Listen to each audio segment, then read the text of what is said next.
gloves. Kind of. And he faked him out with a left hook. Now Eric Silva trying to goad him into a war. That, if I were Nordine Taleb, that might make me angry what he just did. Well, you know, that's what he wants. He wants it to become an emotional fight. Because Taleb is about pace and technique and process. Yes. And Silva's just a beast. And he is a wild man. And he favors a brawl. Coming in, Eric Silva averaged the shortest amount of fight time in this division. Just missed with that kick. Yeah, he's wild. He throws wild stuff. And what I'm curious is, under the tutelage of Rafael Cordeiro, if he tightens some of that wild stuff up or sets it up a little bit better, or if in any way that will hinder him, because that's always been one of the most appealing things about him. And this is a Brazilian fighter who has trained in the past with Anderson Silva, with Jacare, Team Nogueira, Rafael Cavalcante, and now King's MMA. 30 seconds now less in the round.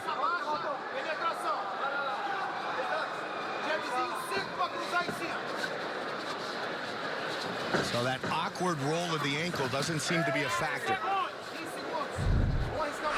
Final 10 seconds now. Another wild attack by Eric Silva. Good knee to the body by Taleb.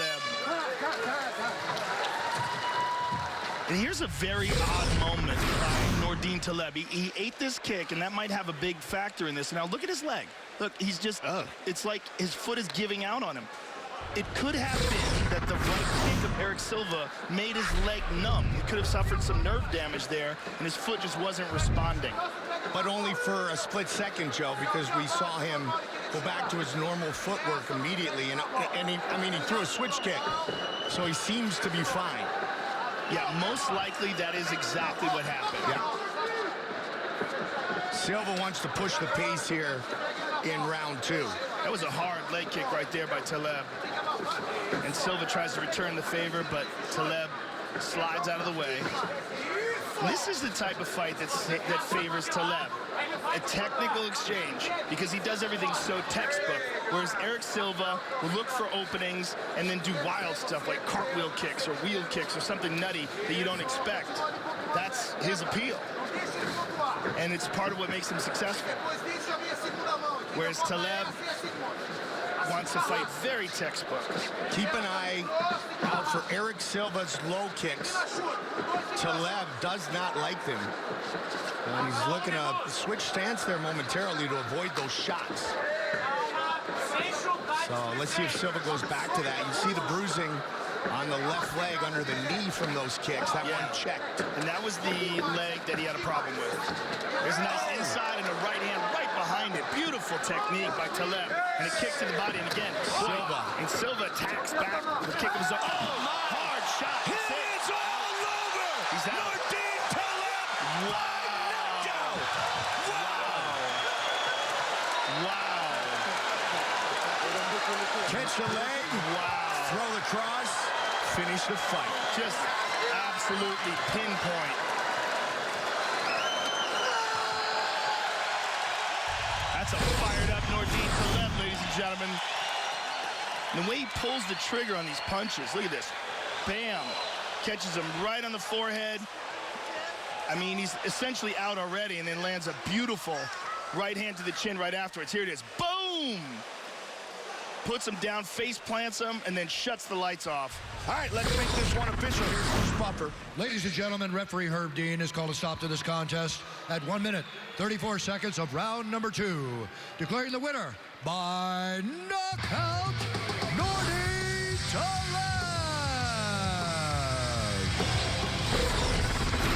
Nordine Taleb uses Eric Silva's forward motion against him, expertly catching a nasty kick to end the fight with a counterpunch. Coming up on UFC Unleashed, 2 women's bantamweights jockey for much more than a title shot.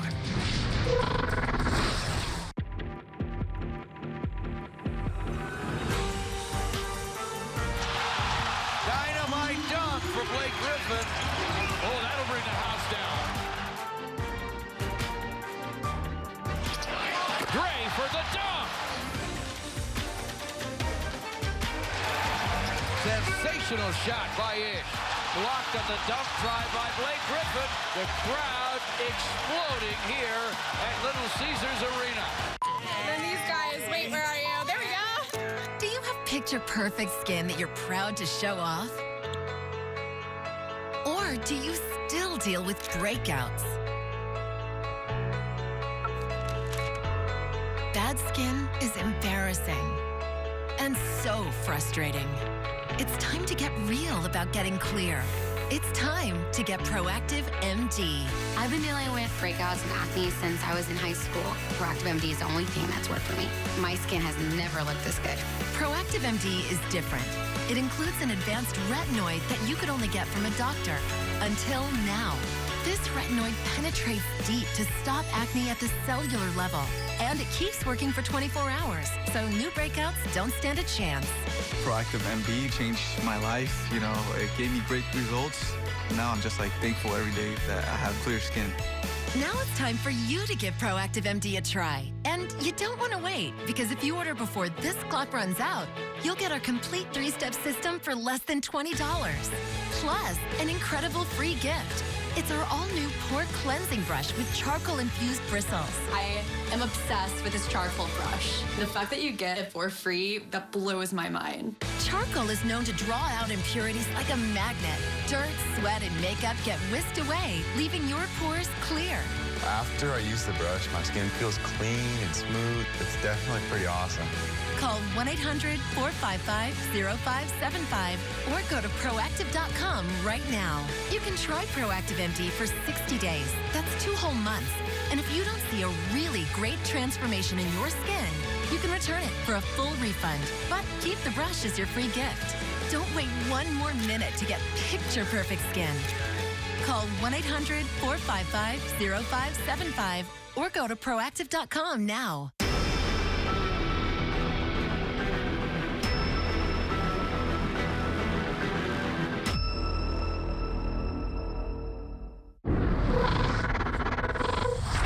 In 2013, all eyes were on the recently formed women's bantamweight division and its white-hot champion, the undefeated Ronda Rousey.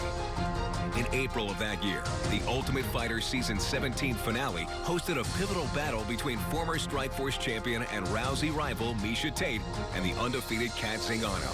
The winner of this matchup would earn a crack at Rousey's belt, plus a high-profile stint coaching Season 18 of the reality show against the sport's new Golden Girl. Huge hype surrounding this fight between Miesha Tate and Kat Zingano. And we are underway immediately. Tate takes the center of the octagon. Tate has double underhooks and she gets the takedown. Right into side control. Nice escape from Zingano. So some serious activity early here from Miesha Tate. Kenny, we expected a furious pace and an electric start follows suit. Yeah, Tate not wasting any time, going right at Zingano. Trying to see how she responds to the pressure here in her debut. As Tate really looking for that takedown, trying to put Zingano on her back. And hard not to be intimidated when you see some of the highlight reel of Kat Zingano, but Tate, far from intimidated here in this spot, really believes as though her experience will be the difference here against Kat Zingano. Well, Zingano is very dangerous when she's the aggressor, when she's going forward. So Tate really making the right approach here, but Zingano might be working on a tight guillotine here. Tate really stressing now, putting a lot of pressure here on Tate. Tate needs to work to that right side and try to get a trip here. And just as you call for, she gets the trip, able to get out. So a nice escape there by Tate. That's exactly what saved her, John. Zingano needs to keep her hands up, though. Nice left hand from Zingano, and Tate now with a nice combination. And Zingano is stunned. Back and forth we go. Tate finishes the single up against the cage. Tate now right into side control. You know, at one point in time, Miesha Tate's nickname was Takedown. That has been her weapon here early. Some nice grappling early from the former Strikeforce champion, Miesha Tate. Tate was trying to force a choke from that position. It's a counter to the guillotine from side control, but now finds herself in side control. Got a little too aggressive there. And Zingano now on top, showing her strength as well. Tate trying to get back to guard, trying to slide that knee and maybe working a arm lock here, but up against the cage, going to be very tough. Zingano putting a lot of pressure with their shoulder on the face of Miesha Tate. Tate trying to use that fence, trying to get some space here. And you gotta watch out for those knees and elbows of Zingano on the feet. Nice combination from Tate. And Tate lands with a left hand, so both chins holding up here early, Kenny, but some big shots have landed on both sides. Absolutely. Now Zingano with a nice sprawl and front headlock here. See if she can turn it into a guillotine attempt. Tate is out of it. Big knee from Zingano. And Tate eats it and follows through with a left hand of her own. And a nice uppercut there by Kat and a huge left hand. And the takedown there for Tate once again. Nice double leg takedown from Miesha Tate, who's keeping a furious pace here. Very, very aggressive game plan from Miesha Tate, who's in the half guard of Kat Zingano.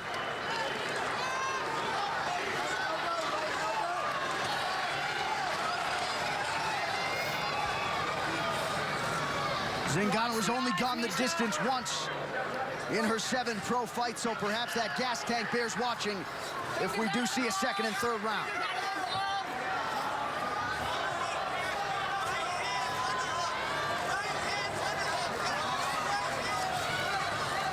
Tate trying to work those elbows from the top position. Tate, who has her left leg caught in the half guard of Zingano, needs to pass to that right side, and it gets tricky now that the fence is on that same side. See if Zingano uses that fence to try to get some space and slide that left knee into position to get to full guard. Nice elbow from Tate. And follows up with another one. Tate trying to set up that head and arm position. See if you get an arm triangle. Zingano isn't having it. Under 30 seconds to go in what has been a very fast-paced opening stanza. Miesha Tate coming through with an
got this game started in the right way tonight. Coming around to score 2-0 Rangers as we go to the bottom of the first inning. And we'll take a look at the Kansas City Royals and Jesse Chavez getting the start tonight for the Rangers. Yeah, this is a really good addition. I like this a lot for the Rangers. We talked about it in the open, the idea of a legitimate, true swingman, a guy who has been there and done that. It is not an easy role. Those guys that have to go back and forth, and we don't know, what's going to happen with Jesse to start the season, whether he'll be in the rotation or be in the bullpen. But certainly a guy that brings a lot of value, veteran experience. This year will be his 11th spend in the big leagues. You see what he did last year, 21 starts with the 38 games pitched. I think it's started off with a strike here tonight. the overall numbers from last year. Of course, we saw him a little bit with the Angels. It's a little chopper, first base side, and Trevor Plouffe had to get there himself. Nicely done. Now, Billy Burns gets down the line a little bit, too. He does, and this is that play that you practice in spring training so often, almost to the point where pitchers get tired of it. And you see Chavez a little bit. It looked like he thought that he was not going to get, and I'm not sure if he didn't think he was going to get there in time or exactly what happened, but luckily he got the tag. Look at the flip here. You're going to see it from Plouffe, and then look at Jesse Chavez realizing he was not going to beat Burns to the bag, so he had to tag him, and he gets that tag in there just in time.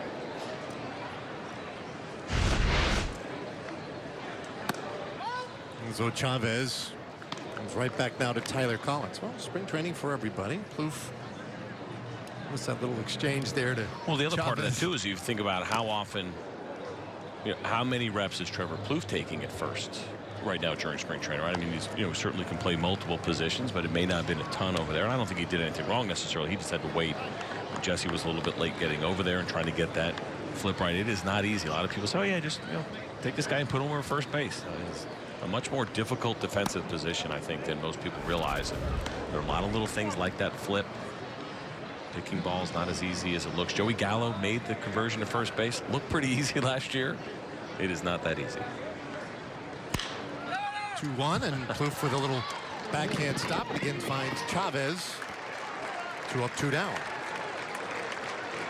Plouffe, one of those guys you mentioned, he play all over the diamond, and Darwin Barney, another off-season acquisition by the Rangers, a guy with a lot of versatility. Second, short, third, left field.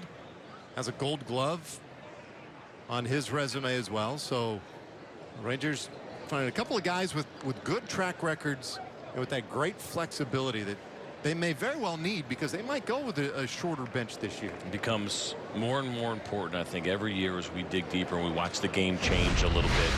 And just we're talking about it with the pitching side, but absolutely on the defensive side, and it just gives you a better chance at making a roster. You talk about a non-roster invitee. You got to come in, you got to have a good camp, you got to show that you can do some things, fill a need. And you're right, if they go with the shorter bench, there's a comfort level there for Jeff Banister, knowing that he's got a couple of guys there that can play multiple positions. Drew Robinson certainly falls under that as well. That's why they like his flexibility. It's nothing but an asset.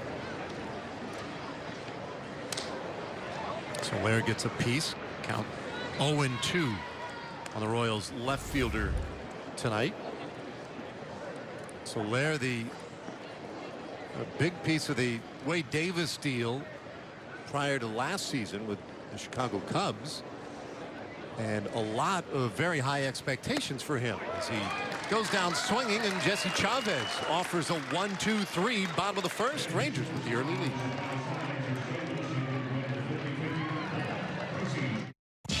There's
Evening here in the Sonoran Desert.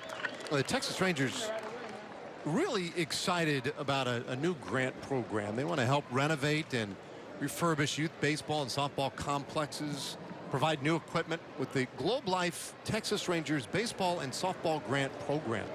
Eligible organizations in Texas, Oklahoma, New Mexico, Arkansas, and Louisiana can apply at texasrangers.com/grants, and applications are due by June 30th.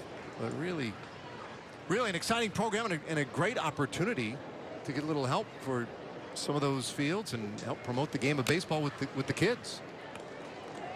Birch Smith out for a second inning and goes 1-1 on Drew Robinson. He'll have to show Ned Yost here something, bouncing back after the Rangers put together a bunch of really good at-bats against Smith in the first.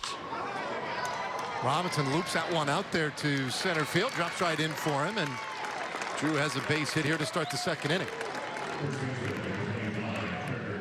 It's a good job by Drew Robinson, the off-speed pitch, and there was some good differential on the speed. You see it right there. Little breaking ball. Good balance, staying back and doing just enough to get that ball in the outfield for a base hit.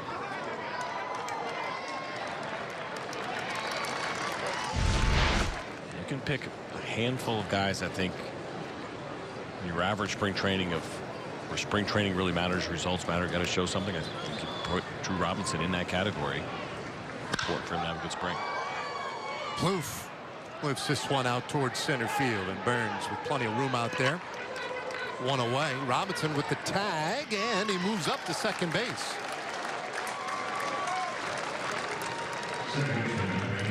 Excellent hustle.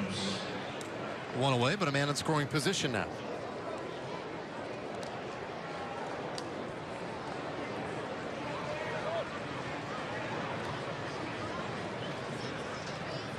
And so here's Christian Lopes.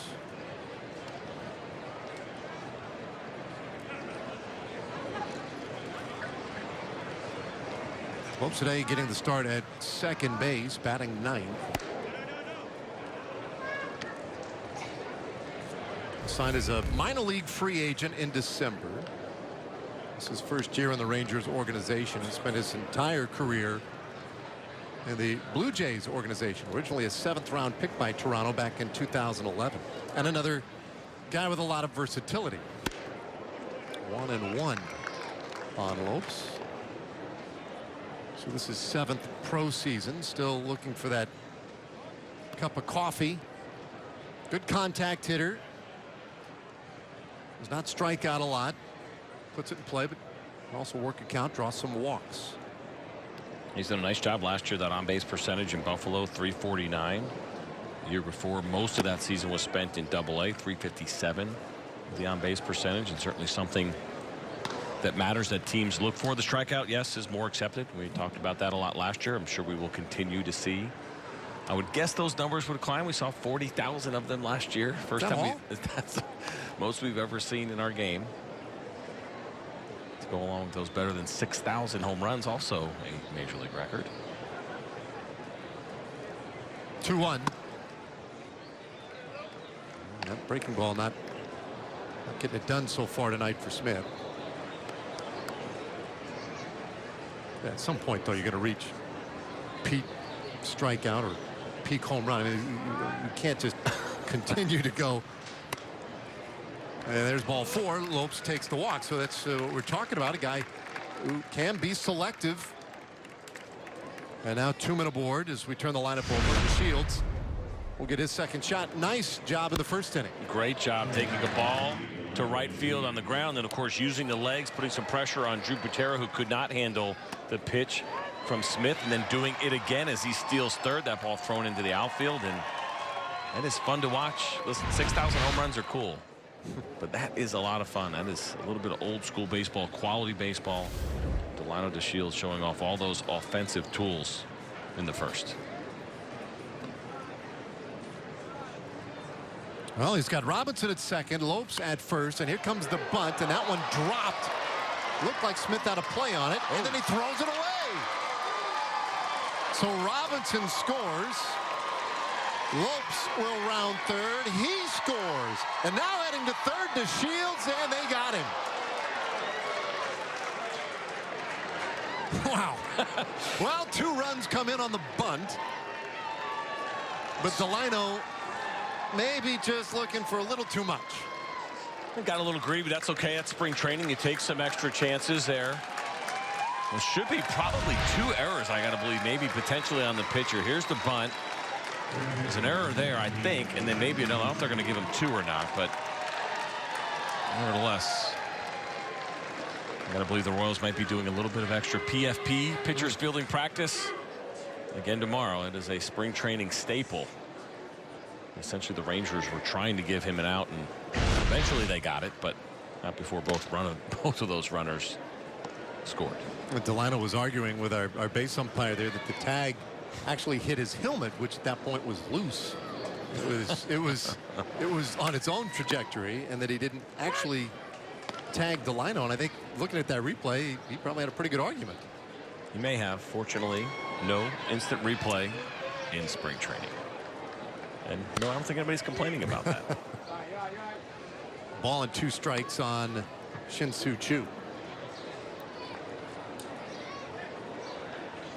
Well, that speed, going back to what you were talking about, it just creates an entirely different element in the game. Especially, you know, you get so used to the sitting back waiting for the strike out of the home run.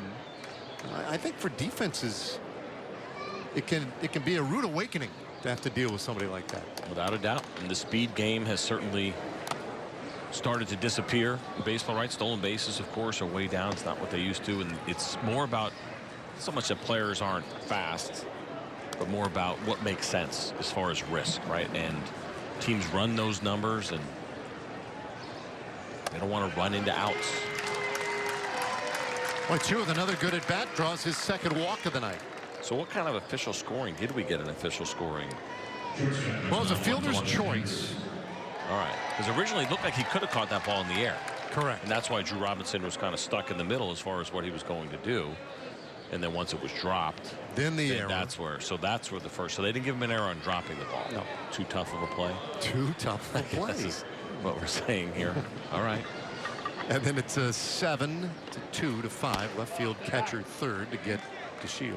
I'm sorry, could you repeat that? 7-2 to 5. It's important. It's very important to have your scorebook accurate and up to date for the spring training games. E1725. Correct.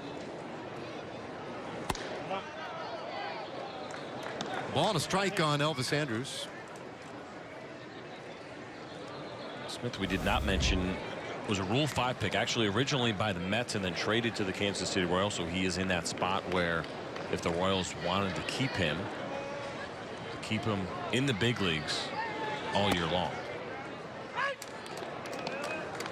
A lot of times teams will use that Rule 5 pick to get an extended look at a guy in spring training, kind of make a decision from there. If they like the player but necessarily don't feel like they want to put him in the big leagues, they'll try to work out a trade. His original team. It's a great opportunity for young players.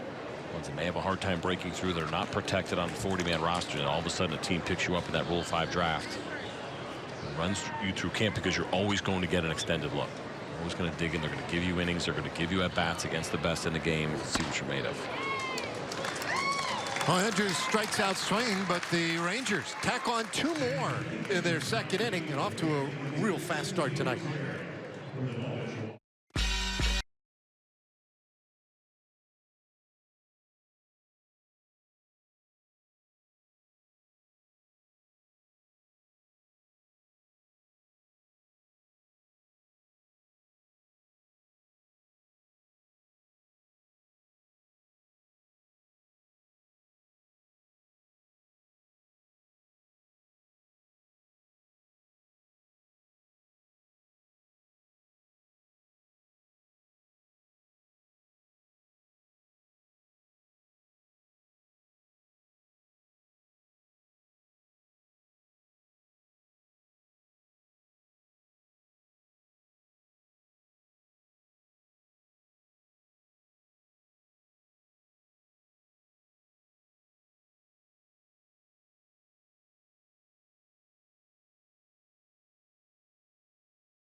Very good start for the Rangers tonight. And we're mentioning last inning, the great initiative, the Globe Life Texas Rangers baseball and softball grant program. And again, if you're an eligible organization in Texas, Oklahoma, New Mexico, Arkansas, or Louisiana, just go to texasrangers.com/grants and get those applications in by the end of June. Help refurbish some of those youth league fields and get some refurbished and new equipment to the kids as well. And here we go now in the bottom of the second inning. Jesse Chavez very sharp in his first, dealing now with tonight's cleanup man, Lucas Duda.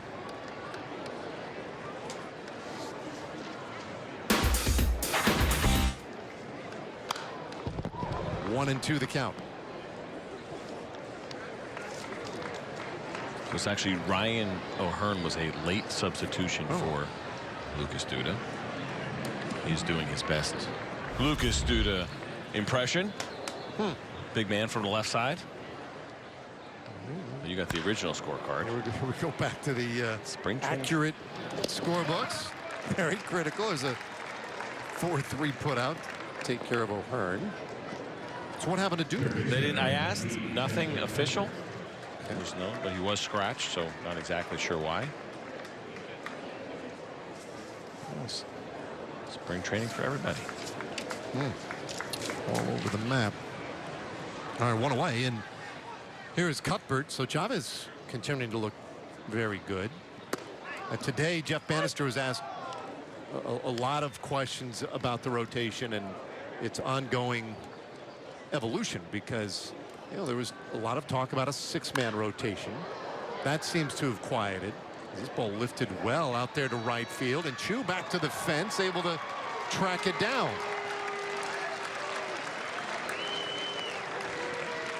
Nice play by Chu. This could be a little bit of a tough time at night as we start to get a little bit closer to dusk, and the ball gets up there. He's got to deal with the wall as well. Did a nice job of getting back there, finding it, reaching at the end. Very nice play. You guys are ready. Well, any way to fast forward to let's go. March 29th? Couple weeks. Let's move it ahead. 2 gone, and here is Eric Mejia, who takes a strike. We got a Delino DeShields ground ball base hit. We got stolen bases. We got 2 Chu walks. Joey Gallo in the lineup tonight. He played in the earlier game, so we're missing the Gallo bomb.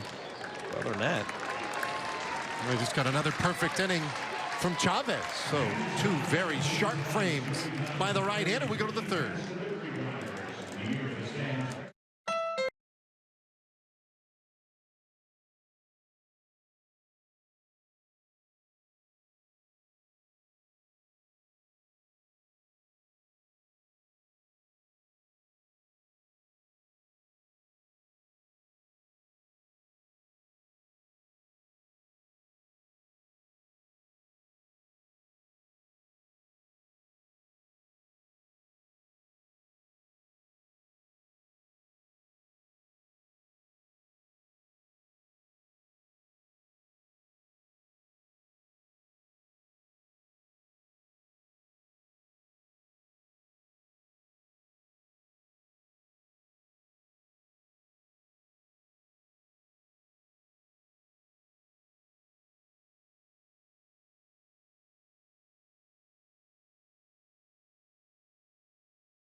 Move it along to the third inning tonight, and a little reminder, you can get a little more baseball for your buck this time of year with a full or half-season ticket plan. You lock in the best prices and the best sitting locations and enjoy all the exclusive perks that go with that. Also, should be noted, season ticket holders for 2018 may select their seats this summer for the new Globe Life Field opening in 2020. Just go to TexasRangers.com/seasons today. All right, so here we go to the third inning, and we welcome in the skipper, Jeff Banister, joining us here today down in front of the dugout. This is always the most exciting time of year when we watch a guy do our job and manage at the same time. How we doing? Oh, good. How you doing? Doing all right. Well, nice start. My favorite part was last year watching Banny give signs while he continued to talk. Well, we might get lucky and get some guys on base to do that again. You never know.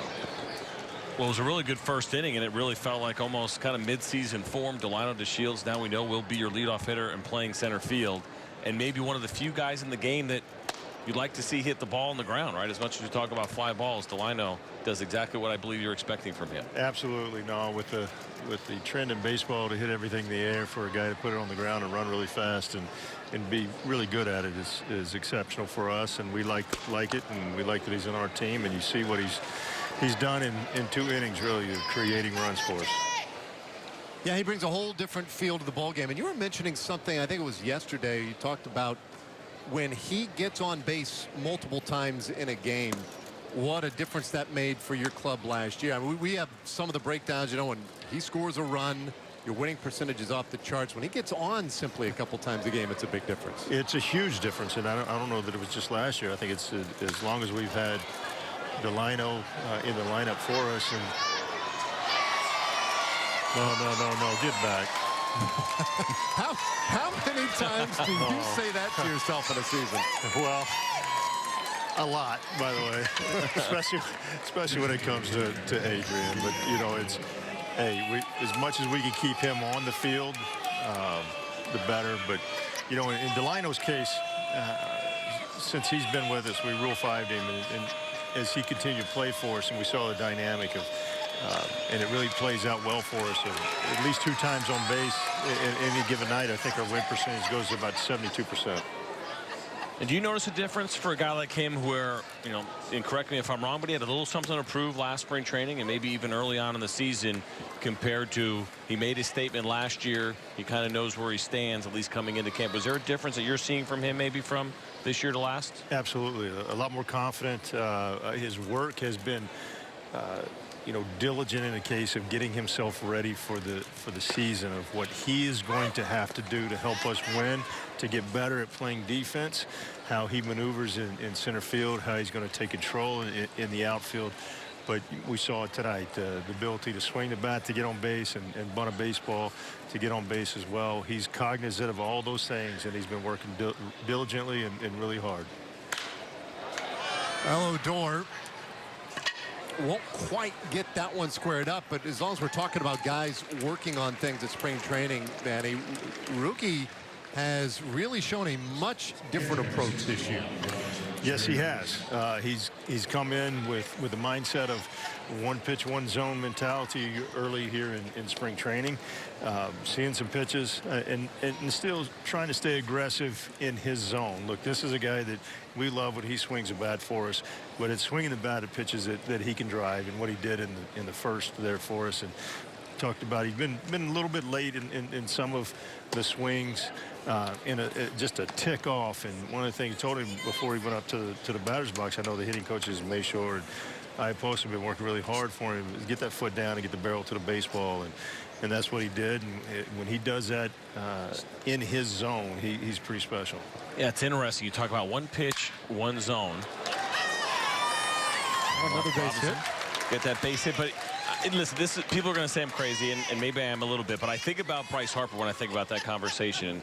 Fill in the gaps here a little bit, because you know Bryce Harper was a really good player, and then he took it to a whole nother level when he won his MVP a couple years ago. And the conversation was he almost, and this is not a bad thing, but had the ego to believe that he could hit almost any pitch and hit it hard. And once he started to realize really what his strength was, he could let some strikes go by and do it with confidence, and then he just took off. Is that kind of fair? And listen, Rudy Odor's already done some great things in this game, but almost like saying you don't have to hit every pitch. Know the one that you're really great at hitting and only focus on that. Is that where we're going with this conversation? Absolutely. Listen, sometimes you got to be humbled a little bit to get to that point. And what makes these guys so great they're great athletes to begin with, but their mindset is that they've been the best along the way everywhere they've been, and they've been able to do these types of things. And Rugi comes up to the big leagues as a young player out of AA baseball. He failed just a little bit early on in 2015, came back and was exceptional for us. 2016, he had a huge year for us, but these guys begin to believe that they can do just about anything, and until they're proven wrong, you know, they're going to keep thinking that way, especially when they've had success. And what needs to happen sometimes is a little humility that goes along with this, and they get humbled, they get put back in a place, and then they're a little more open and susceptible to and that's what we call coaching moments. So, Skipper, you've got, you know, you don't have a lot of question marks when you look out into the, you know, the infield behind home plate. Most of your outfield, you do have the battle in left field. What is it that will be the tipping point in your mind in that battle? Well, listen, whether we go with a platoon type situation or we feel like there's one player that can play every day for us out there, and what that player brings. And so right now we've got a few guys in the mix, and really with Rua and Robinson, two multi-talented guys that one's right-handed, one's left-handed. They've kind of shown some promise, the ability to bounce around, but also create some matchup success for us. And then you have a guy like Willie Calhoun, who is young, has proven that he can really swing the baseball bat, but needs a lot of reps in the outfield. He's got to get better defensively. This is a two-way sport. You got to be able to play defense along with that offense. So and then again, we've got some guys that, you know, if we choose to go down the route with Profar out there in a utility type situation, you know, or there's been some guys that have shown very well in camp, that this Destin Hood, who continues just to impress every time he goes out. It's nice to have options, isn't it? It's great to have options. It's great to have good options. That's the difference. Well, we don't. Yeah, I got bad news for you. We don't actually have to take a commercial break, so we're going to bother you for one more year. I know you're used to the routine and last out we hang it up, but it's spring training, so we get to talk action, which I'm sure you're thrilled about. but I do have one last one for you, because there's so many different things going on. And watching Jesse Chavez tonight, I know you know him from back in the day with Pittsburgh, and certainly all those years of competing against you. Looks pretty sharp tonight.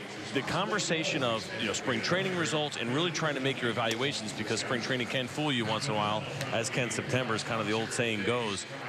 What do you like what you've seen from him so far? And we're not going to put you in a corner and tell you what his role is going to be, but I got to believe you're pretty happy with what you're seeing. Really happy with what we've seen from Jesse, and as a guy that has history, and we've seen a number of times that I've seen on the same team with, and then an opposing team, and you watch a guy say, okay, what are you looking at? We're looking at the velo, looking at how he's making his pitches. Is he hitting his spots? Is that down away fastball a pitch for him? Is his breaking ball, he's getting it in for a strike, or is he getting a swing and miss, and being able to expand off the plate with it? And then is he running the sinker in and down where he wants to? Checking all those marks, and then he does have that four-seam fastball hop at the top of the zone that he can get by hitters. But more than anything else is, you know, does he get quick outs? Is he hitting his spots? And do we see the velo and all of his pitches stay the same throughout the workload of the day? And so he's been a bright spot for us, a guy that we looked at as kind of one of those swing type roles, that +1 type role. And he's performed very well this spring for us. Well, it's really encouraging. A number of encouraging signs early on, Skipper. Thanks so much for taking a little extra time with us today. Anytime, guys. Thank you very much. All right, there he goes. Jeff Banister. Pay rate's the same, by the way. You really work during commercial breaks, just so you know. That's real nice. Well, it has been, obviously, tonight's performance by Chavez, certainly a convincing one. But, you know, the conversation continues every day with regard to the rotation and how it's going to set up. 6-man, probably not. 5-man +1, and the +1 being a guy who can, you know, fill both roles, maybe start for you 2-3 times in a row, go long relief for you for a while when you don't need that extra guy. And having Chavez, who has done that very role often is a big deal. Because it's one thing to be, we can name a number of pitchers over the years who have had a career as a starter, had a career as a reliever, but there are a few who blend the two all the time, as Chavez has. It's one of the most difficult things to do in the game. This is a reliever, you get into a certain routine. As a starter, you get into a certain routine. And they contrast each other quite a bit, as you're going to see Jesse Chavez rear back here and blow a fastball right by, yeah, in the line. There we go. Torres. Sorry about that. I'm looking at the wrong side. But here is the group of pitchers that we're talking about. But the ability to do that, Lincecum is another guy that could fall into that category, brings a ton of value. And we'll see whether or not he gets some starts or not. But you got a lot of veterans there in that group. But the idea of Jesse Chavez having done it, comfortable doing it, open to doing it, that's the other thing, because some guys want to get so locked into their role, and you ask them to do something that is difficult or uncomfortable. They worry about, what does that do to my career? Am I risking putting together a bad year, and then I'm going to find myself signing minor league deals and trying to fight for roster spots where I know if I can go in the bullpen, just give me my 60 games, I'll put up some pretty decent numbers for you. You got to be open to it. It's just a very difficult thing to do. A lot of times we don't put a lot of thought into it as far as what these guys are doing when they're not pitching. That is a really tough job. 2-1 the count here, and Chavez, of course, he was originally drafted by the Rangers. He was a draft and follow back in the day, back when there was such an animal. Followed him after that 2002 draft, signed him in 03. Spent his first 3.5 years in the Rangers organization. He has bounced around a little bit. With 7 different major league teams in the last 10 years. But I think part of that speaks to the value in this skill set that he does bring. What's so great about his story, and there are still a few of these guys around, he was drafted in a round that no longer exists. 42nd round draft pick. The draft only goes 40 rounds. He used to be unlimited, then they capped it at 50. Gets a fly ball out to right field, and Chu with some room back there. Welcome to the bullpen. 2-1. But I love those stories, and you see it right there. Kind of his track record. I was actually with him when he got traded to the Pittsburgh Pirates. It was Kip Wells who the deal was made for, and came over to AAA Indianapolis, and was an old lefty trying to hang on, keep my career going. He was young. It's great to see the career, the lengthy career that he has had, and he's not done. Now Drew Butera swings and misses at a strike. So Chavez retired the first 8 men he has faced tonight.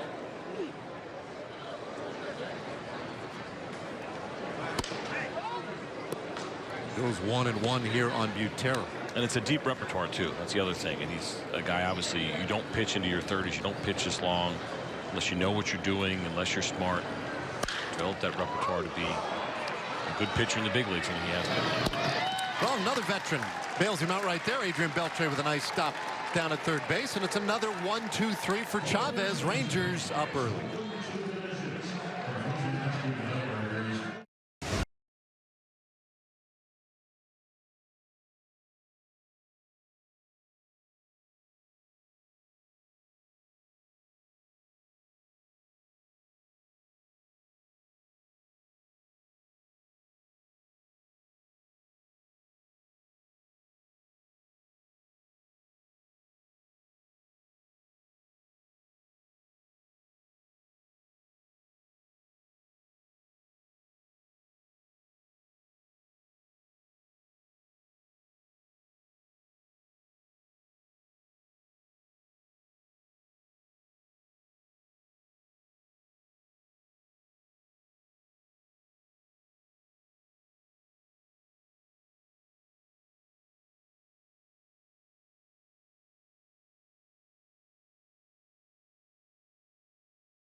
so far as we move it along to the 4th inning tonight, and already talking about opening day. And if you're still looking for tickets to opening day, well, guess what?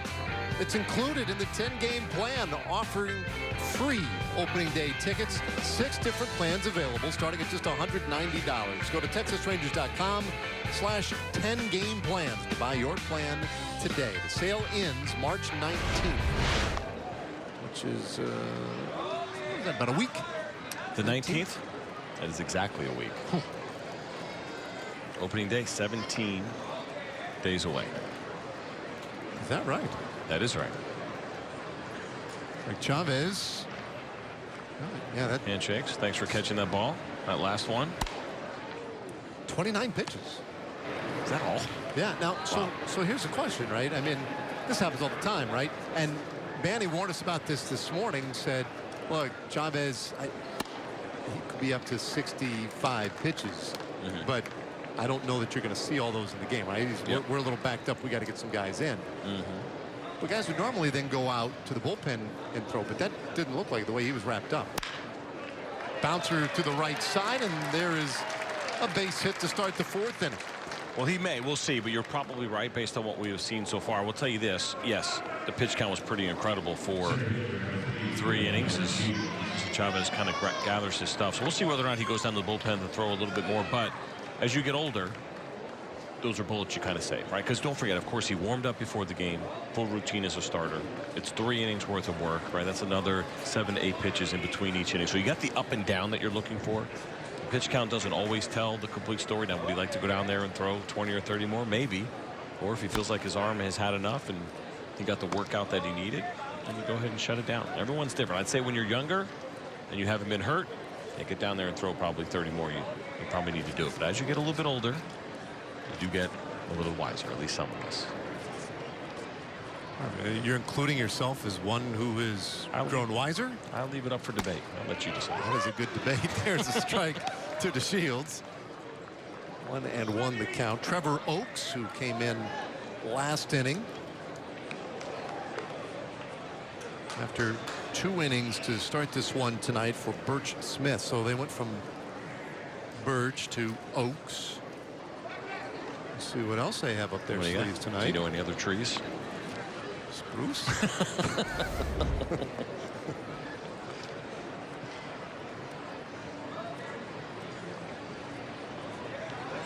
John Maple in the bullpen. Oh, there you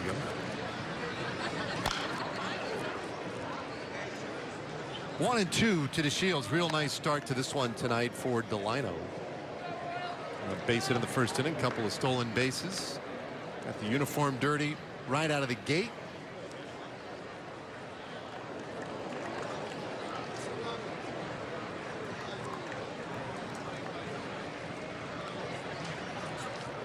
Oakes, big guy, 6'3", 225, 25 years old, and he gets one chopped down to 3rd base. So get the out at 2nd on Lopes, but no way to catch DeShields, so it's just a fielder's choice, 1 away.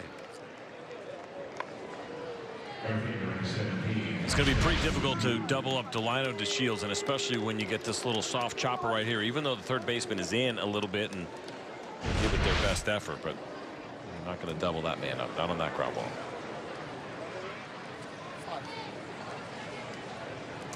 Mentioned Oakes being a big guy. Was over on the minor league side today watching Martin Perez throw. Threw a few innings today, 69 pitches for him as he's working his way back from that right elbow injury. It looked pretty sharp. The pitch count where he wanted it to. But I was in absolute awe walking around and feeling like everybody was 5 to 8 inches taller than me. I'm 6'3" on a good day when I'm standing up straight. These guys all looked humongous to me. I said, what happened to baseball players? I was talking to a couple scouts. I said, is it just me? Like, you've been covering this game for a long time. Has everyone gotten bigger over time? He said, absolutely. He said, the training that these guys are doing right now and how the game has changed over the years, it's incredible to see the size of these guys and velocities. Hard hit ball to right field for Chu. So a couple of walks, a base hit. DeShields off and running. He'll get to 3rd. The Rangers have him cornered here in the 4th inning. So that was always the great appeal of this game, right? Anybody, any size, any shape. But more and more, I'm with you. I mean, these guys, absolute monsters. Good job here by Chu to get around that pitch, and an absolute no-brainer that Delino DeShields was going to get to third base easily. That's the advantage, too. You have Delino on first. Of course, that opens up the right side of the infield. When you put Chu behind him in the batting order, an opportunity to pull some ground balls through the hole. That's exactly what we saw. So now Andrews. Now, there's still a couple of little guys out there. MVP last year in the American League. Oh, for sure. There's no doubt. I mean, there's still room for the other guy in this sport. We talked about sizes and shapes. You look at like a guy like Bartolo Colon and Tim Lincecum. You probably can't get a whole lot different than those two. Nope. Marcus Stroman, a good example, and it's always something that he seems somewhat proud of, right? He always has it on his hat. Height doesn't measure. Heart listed at 5'8". It can happen, but scouts will tell you that you're going to take your chances on two guys that are throwing the exact same fastball, same breaking ball, and one of them 6'4" and one of them's 5'9". Probably going to roll with the guy that's 6'4".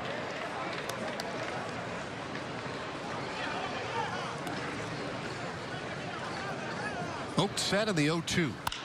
Andrews off the handle out into right field, drops in, base hit. DeShields scores. Chu will stop at second, and it's 5-0 Rangers.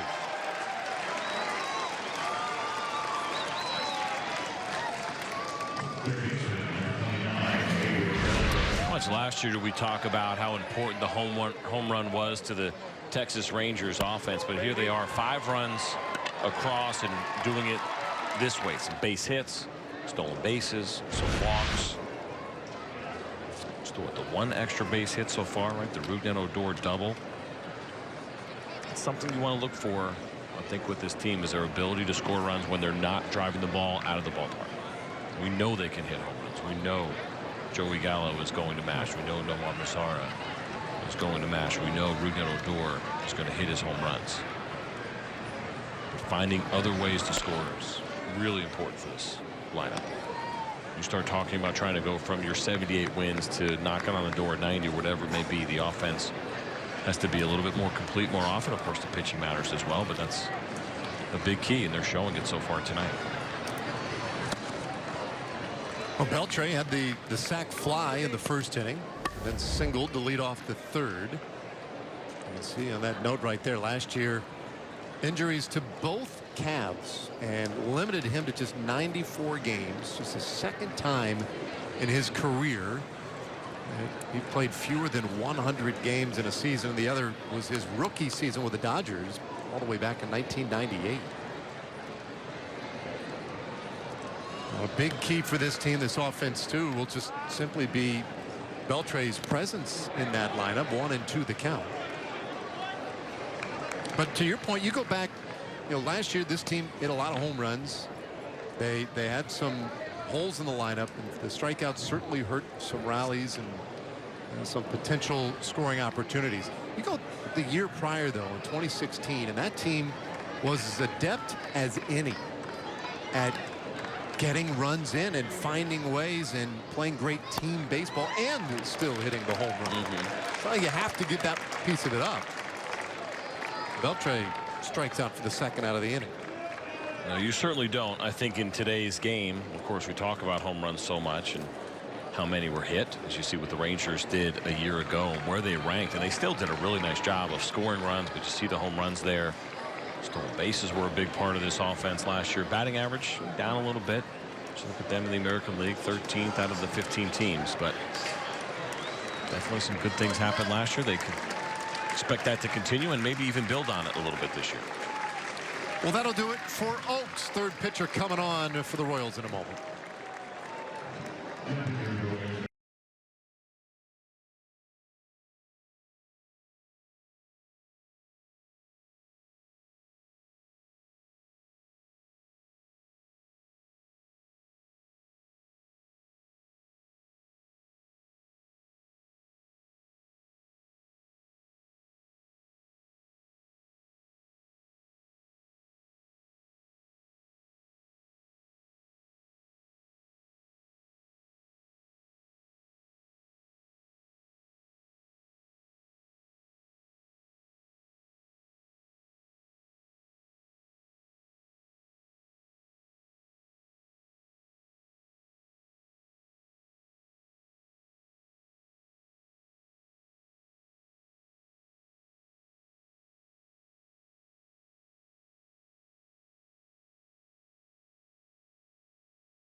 little deeper into this Royals bullpen. Oh, no.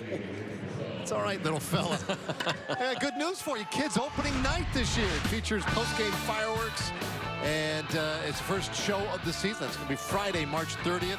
Rangers and the Astros opening day on Thursday, but Friday, the first night game and kids opening night for 7,500 kids 13 and under. We'll get a Rangers players calendar courtesy of Denny's.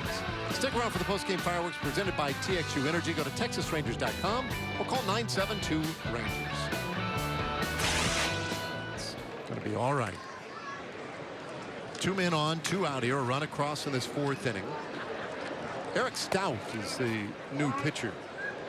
You may wonder, why do we see this in the 4th inning, right in the middle of the inning?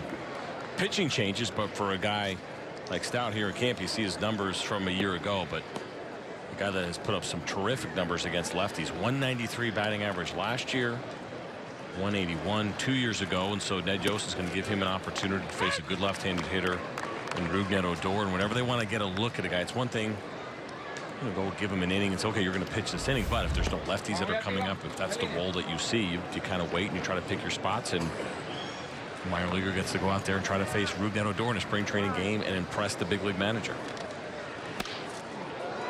1-2 the count. There's Ned Yost on the left. 629 wins in his 8 years as the skipper of the Royals. A couple of American League championships, a World Series trophy. The winningest manager in Royals history.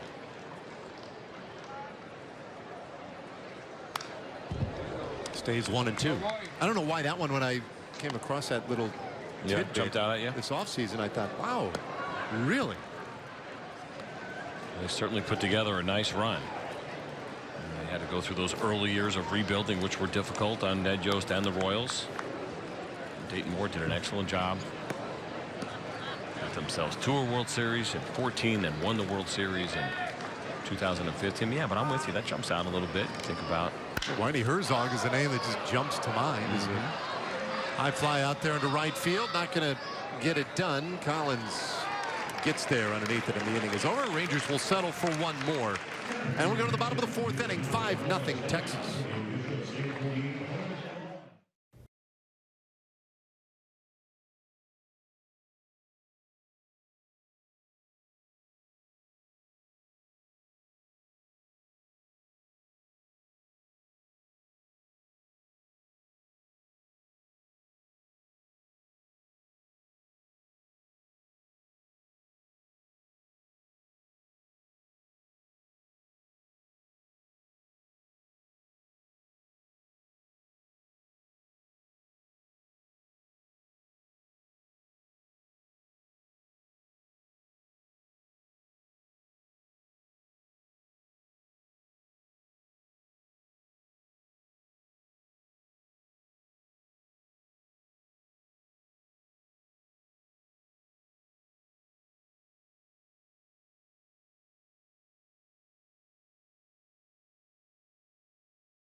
Five nothing. Rangers on top here as we go to the bottom of the 4th inning. You know, CJ, when you combine the most provocative man in sports with the most interesting man in sports, well, you get opinion that cuts through the hype. Catch Speak for Yourself with Colin Cowherd and Jason Whitlock. Weekdays 4 Central, only on FS1. That's exactly what it said on the card. Yeah. Here's Jake Diekman on a relief for Chavez. See those numbers there. Of course, last year, Jake missing a significant amount of time, but another reason to be excited about 2018 and the idea of a full season of Jake Diekman. We know, of course, the bullpen had their struggles at times. getting him back is certainly exciting news for Jeff Banister. A little easier. We were talking earlier about options and trying to build your roster. Well, options in your bullpen. This kind of left-handed arm, so rare. First pitch gets a hard ground ball, and one pitch results in a 1 out. That's how you like to get it done right there. I gotta imagine too for Jake, full off season, kind of being able to train last year, of course, was unable to do that. It's gotta be exciting.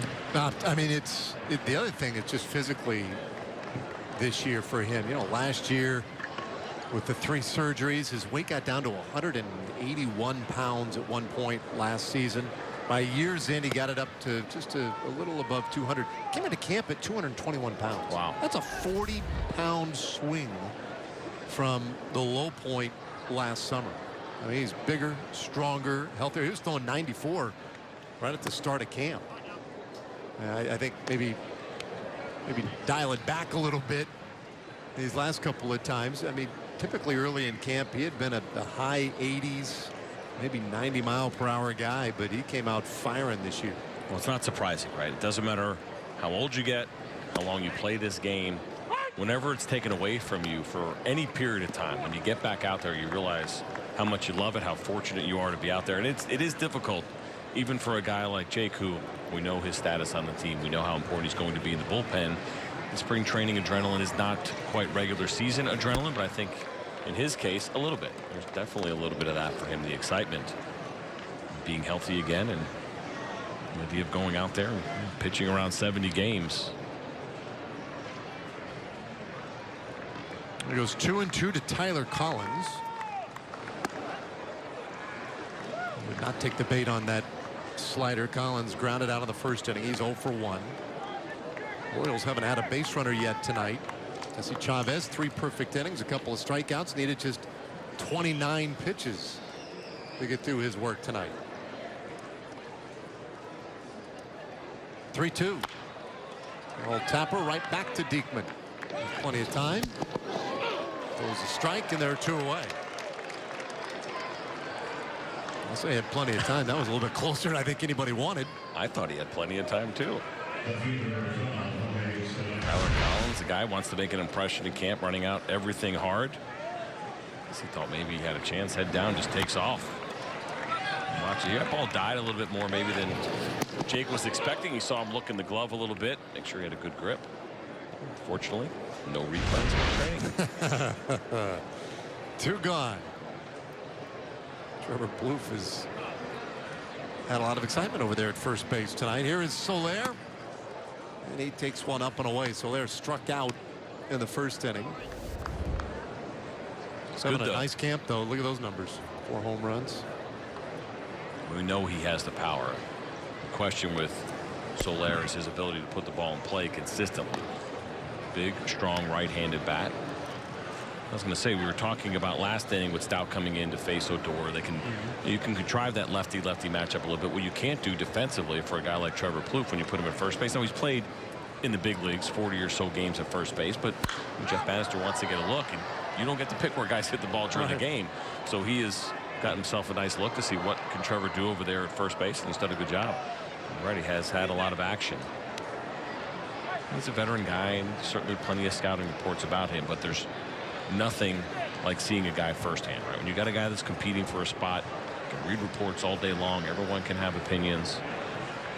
For the manager and general manager, they want to see as much as they possibly can in person on the field. Another little tapper back to the mound. Diekman with all kinds of time, and the little shot put to first takes care of Soler, and another 3 up, 3 down. We go to the 5th inning tonight. Rangers with a 5-0 lead. Goodbye.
the Rangers with that 5-0 lead. A lot of kids out tonight all over the metropolitan area here at all these spring training games. It's awesome scene. Another awesome scene, though, by the way, has been the ongoing construction of new Globe Life Field. And you can see they have made incredible progress very rapidly. It was really fun during Fan Fest this year to get a look over the over the right field wall and see what's going on. But that thing is taking shape and in a hurry.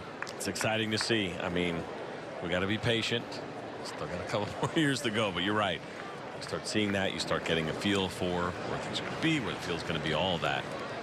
The excitement is real. The plans are really incredible. I mean, it is going to be awesome. What has happened just around the league in general with stadiums, and not just the stadium, but everything else that's available to you, all the infrastructure around it, restaurants and everything else.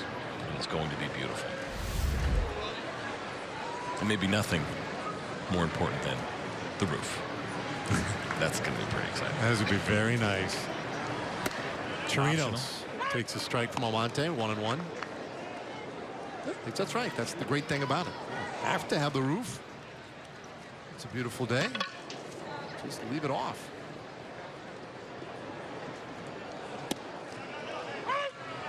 A borderline strike to Chirinos. He's at 1-2. Robinson with a hit tonight, 2 tries.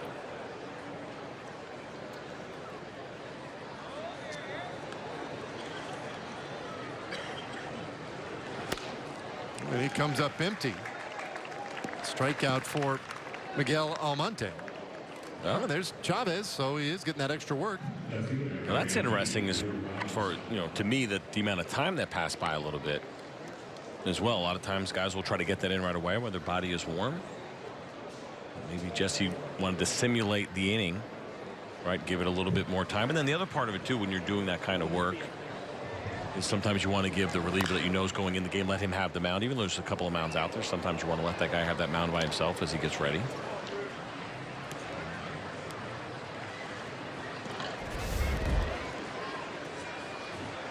But there could be a reason why he gave a little extra time too, just to simulate a whatever, like a long offensive inning or something like that. And it's a smart move, without a doubt, because that is something that becomes more and more difficult as you get older, as your body cools down. You love when your team's scoring runs.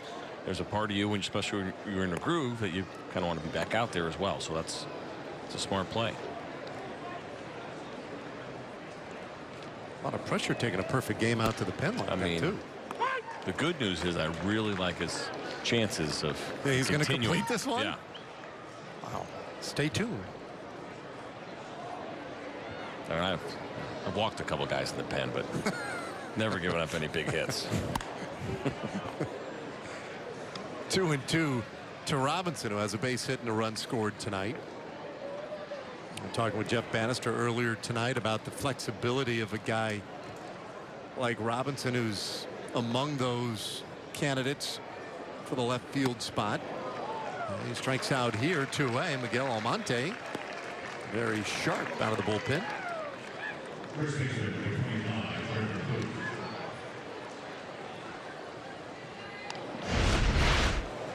Robinson in that mix along with Ryan Rua, very similar to last year, and Willie Calhoun. And you see those numbers there combined from both the big leagues and the minor leagues last year, AAA. For all three of those guys that spent a little bit of time, some more than others. Now, last year we were sitting kind of in the same position, right, with the Rangers trying to figure out what they were going to do in left field. Ultimately, they said it would be a 3-man platoon, and then Jurickson Profar got the most extended look early on. And I think for Jeff Banister, as much as we talk about flexibility and trying to play matchups and all the trends that are going on in the game, there is something to be said for feeling confident in having one guy out there or a guy taking the bulk of the innings out in left field, regardless whether it's going to be a left-handed or right-handed pitcher. But they'll do what they have to do, whatever is the best fit to help this club win. And spring training will be used to decide that.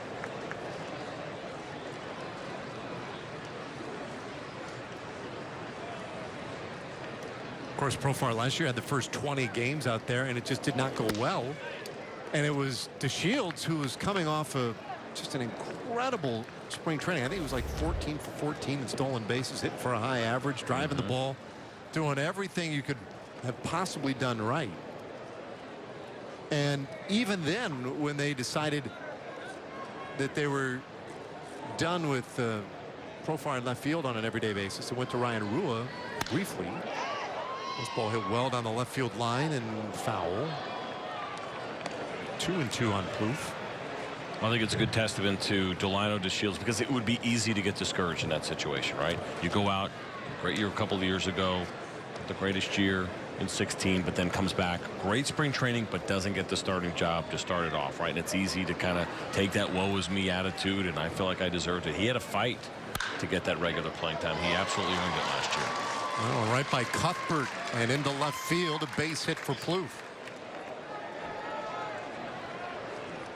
And it is easier said than done when you say things like, well, be patient, your time will come. And you feel like, man, I feel like I've done it. You see Almonte flinching there. You see that ball was pulled to left, and that's what that sound of the bat will do to a pitcher once in a while. That ball was smoked.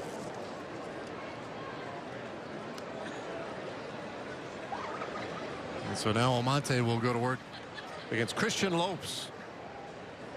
Walking a base hit so far. That Almonte last year, up and down 5 times with the Royals, but he made just 2 appearances. Up and down, up and down. The off-speed stuff looks pretty good. The 2 swings and misses that he got for strikeouts against Chirinos and Robinson. So the slider right there looked really sharp. Well, he's a couple of weeks away from turning 25.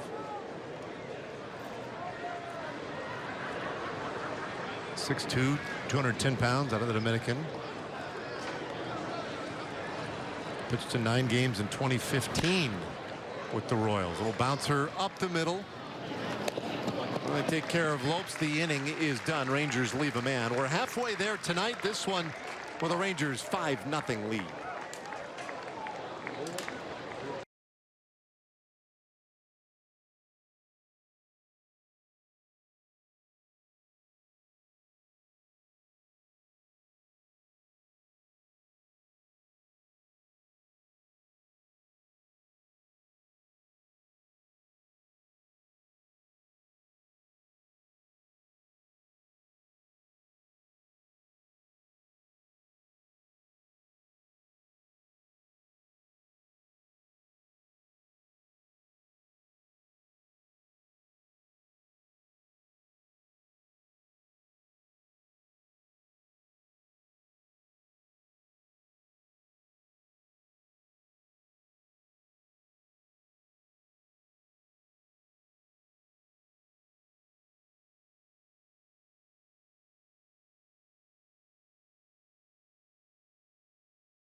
Five-run lead, and very pleased to be joined from the dugout by Jake Diekman. Jake, thanks for spending a few minutes with us. That's look, that's about all you spent out on the mound. Hey, I'll take it. That was a good job, man. To talk about a little bit, we were just talking about the difference for you maybe from a year ago and coming in, and regardless of how many years you spend in the league, is this spring training a little bit more exciting maybe than others in the past for you? Yeah, I get to participate, which is very nice. But yeah, I'm glad to be back and pitching on my own. And getting some PFP work in. I mean, I know that, of course, you guys practice this stuff to the point where you can't take it anymore. But nice to get a couple of ground balls and get a little work in, I got to imagine. It's nice to be able to get it game speed. So, yeah, that was nice. Now, what about adrenaline for you? As much as we talk about, you know, okay, a little bit different situation for you, right back in spring training and different from a year ago, is it still pretty difficult, though, I mean, even for a veteran to kind of replicate that in-season adrenaline? I know a lot of us will see, right, a couple of ticks on the fastball and big different, there's an extra deck and the lights are brighter and you're facing a full big league lineup. Is that a difference for you? I mean, yeah. I feel like the more night games you get to play in spring training, that's better. It's the game, like the B games in the back. those kind of stink. Yes, they do. We were over there today. Martin Perez, of course, had an opportunity to throw in a minor league game, and yeah, a little bit of a different feel. No doubt about it in those spots. Big time. Hey, Jake, there's one thing to feeling good, coming in healthy, ready to go. There's an entirely different thing to really just feeling good as a human being, right? Like you feel like, talk about what a change in your life this has been now that you've you survived the 3 surgeries to take care of the ulcerative colitis. How are you feeling now, and just what's it like? I feel great. The surgery actually worked, which is amazing. But yeah, my quality of life's a lot better. I feel great. I feel healthy, strong, ready to go, and yeah, it's just super nice to be able to participate this year. Is there a big difference as far as anything daily life that has changed since the surgeries for you? Not really. I mean, all this off season I tried different foods like every other day. Stuff that doesn't work for me, stuff that does. So yeah, we got it pretty nailed down. And a busy off season too, by the way. Congratulations, you and Amanda tied the knot. Yeah, thank you. In November. And how many of the guys able to make it out for the festivities? There was quite a few. I mean, like the weather was -14 that day.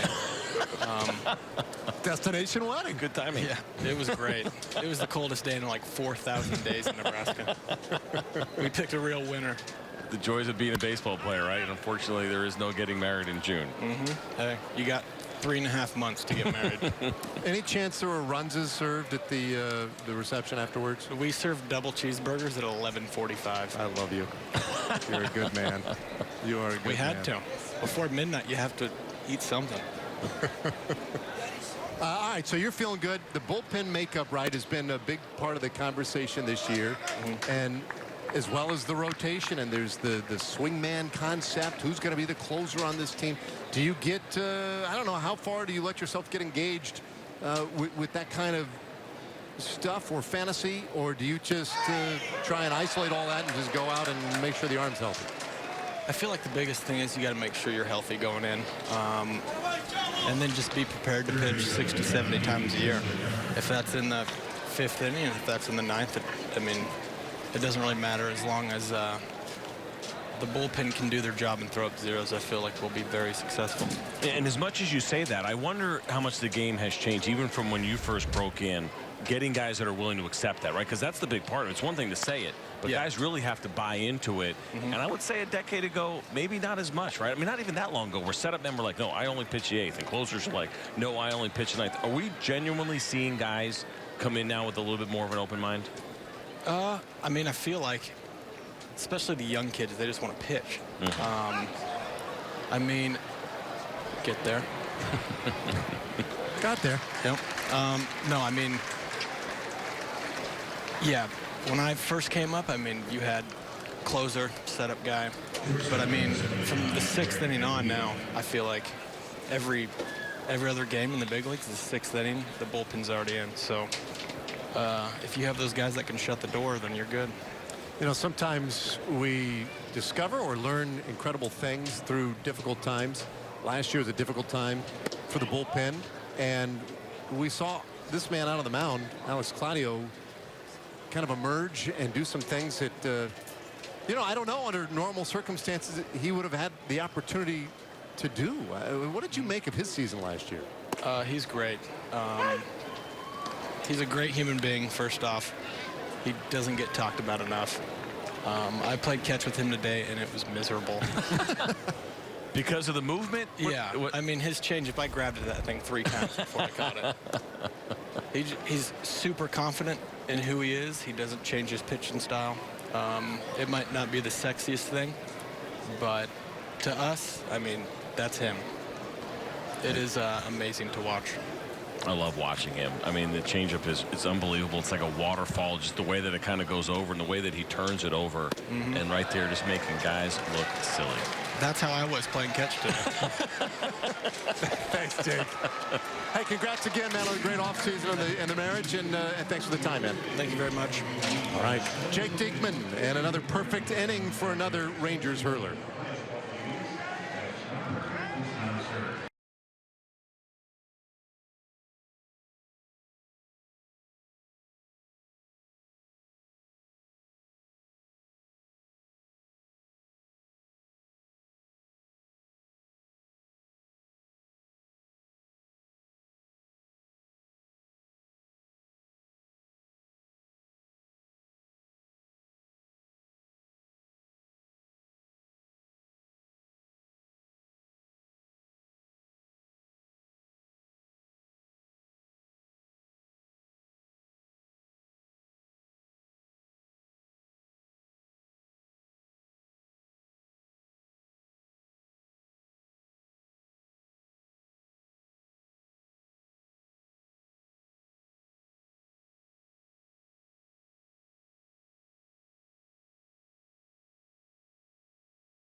Our score, Rangers right now in command of this one. Delino DeShields with a really nice game for the top of the order with a couple of steals, couple of runs scored. Jesse Chavez set the tone today.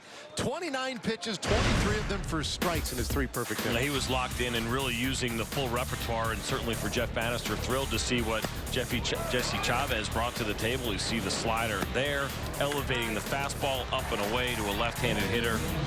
Mentioned that deep repertoire that he's got. A lot of different pitches in there. He'll throw the cutter, he's got a changeup, the curveball, and the slider as well.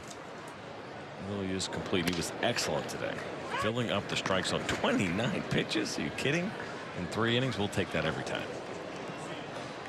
Well, that was the great start to this one. Meanwhile, his offense gave him some support. Delino DeShields at the plate is the man who really ignited that with a base hit, 2 steals, scored on an error. 4 plate appearances now here in this game as we get closer and closer, just 17 days away from opening day. Now stays 0-2. I like what Jake Diekman said too, talking about night games. Aren't we talking about adrenaline? I remember for years always thinking, why didn't we play the last week of spring training all night games? Right. Because, you know, especially when you're playing spring training in a different time zone from where your ballpark is, right? So in the case of course, the Rangers, a couple hours difference. You'd be playing all these day games, and then boom, season would start, and you're playing predominantly night games. And your body clock would always be a little jacked up. So it makes sense, or more night games, that we see it more and more in spring training. There is something to be said for being under the lights. Liner into center field, another base hit for DeShields. He'll go for 2, and he's got it, a double for Delino. Another really good night tonight for DeShields at the top of the order. What a great approach too in this at bat. Get a pitch away, ended up staying up a little bit more than Almonte wanted it, but not trying to do too much, right? If you're a big swinger, if you're trying to hit the ball out of the ballpark, a lot of times that pitch will turn into a pop-up, but Delino takes what is given right there, takes that fastball up and drives it to the right field gap. The type of thing you'll only see in a spring training game. Delino DeShields being pinch run for. Fair enough. And Chu offers it the very first pitch he sees. And that one will be handled out in left field by the new left fielder, Anderson Miller. I'll take a look to the first 3 weeks of the regular season, CJ. Now, there are some day games in there. Look, 3 of the first 4 games are day games. What are you talking about? It does happen. Doesn't happen a ton. But of course, predominantly those night games, and then back into the Pacific time zone as well. A trip to Oakland. Of course, you got those getaway days, weekend day games. We'll be here before you know it. The season's starting early this year. There's a couple of extra off days. I believe there's 4 added off days now. That's right. So it changes things up. So the season still ends at the very end of September. Little flare out to short, and that one will end up in a double play. And so Almonte dodges any real damage here in the 6th inning.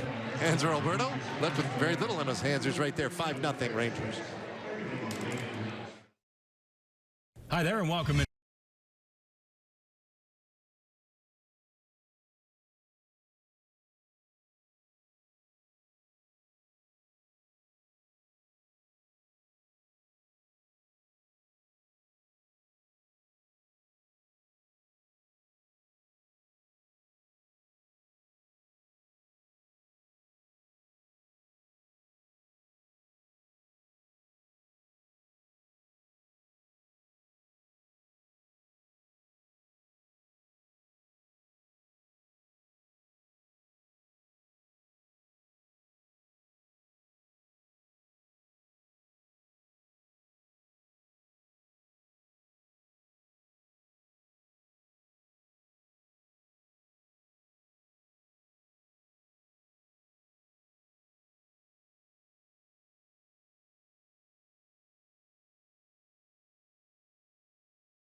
Now to the clubhouse, 5-0 Rangers lead as we go to the bottom of the 6th inning.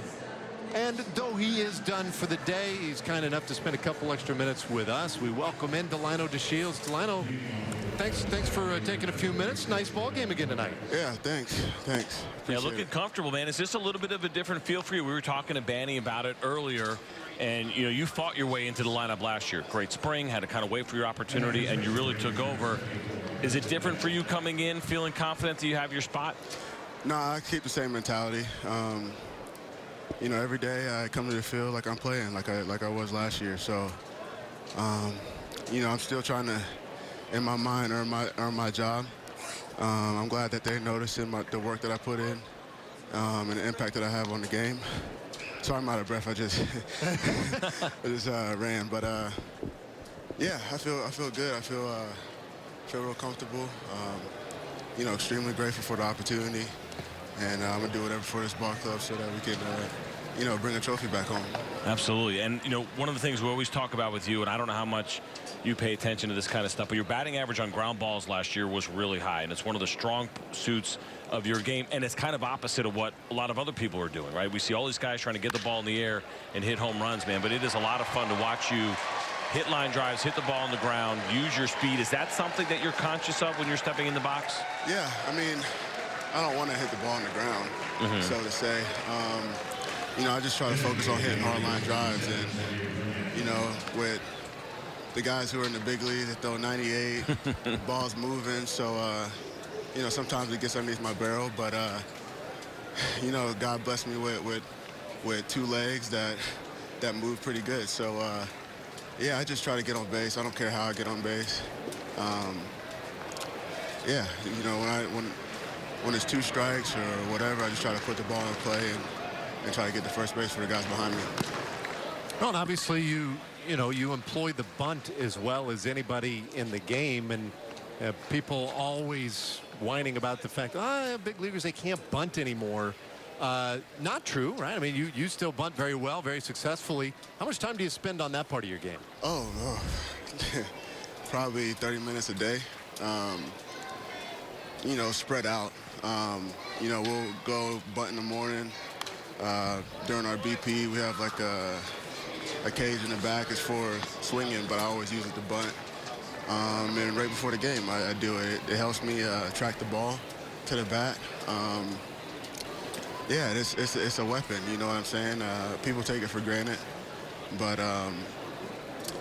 yeah, you know, when guys are on base, it's a free at bat, less than 2 outs. Move the guys over, maybe get a base hit out of it.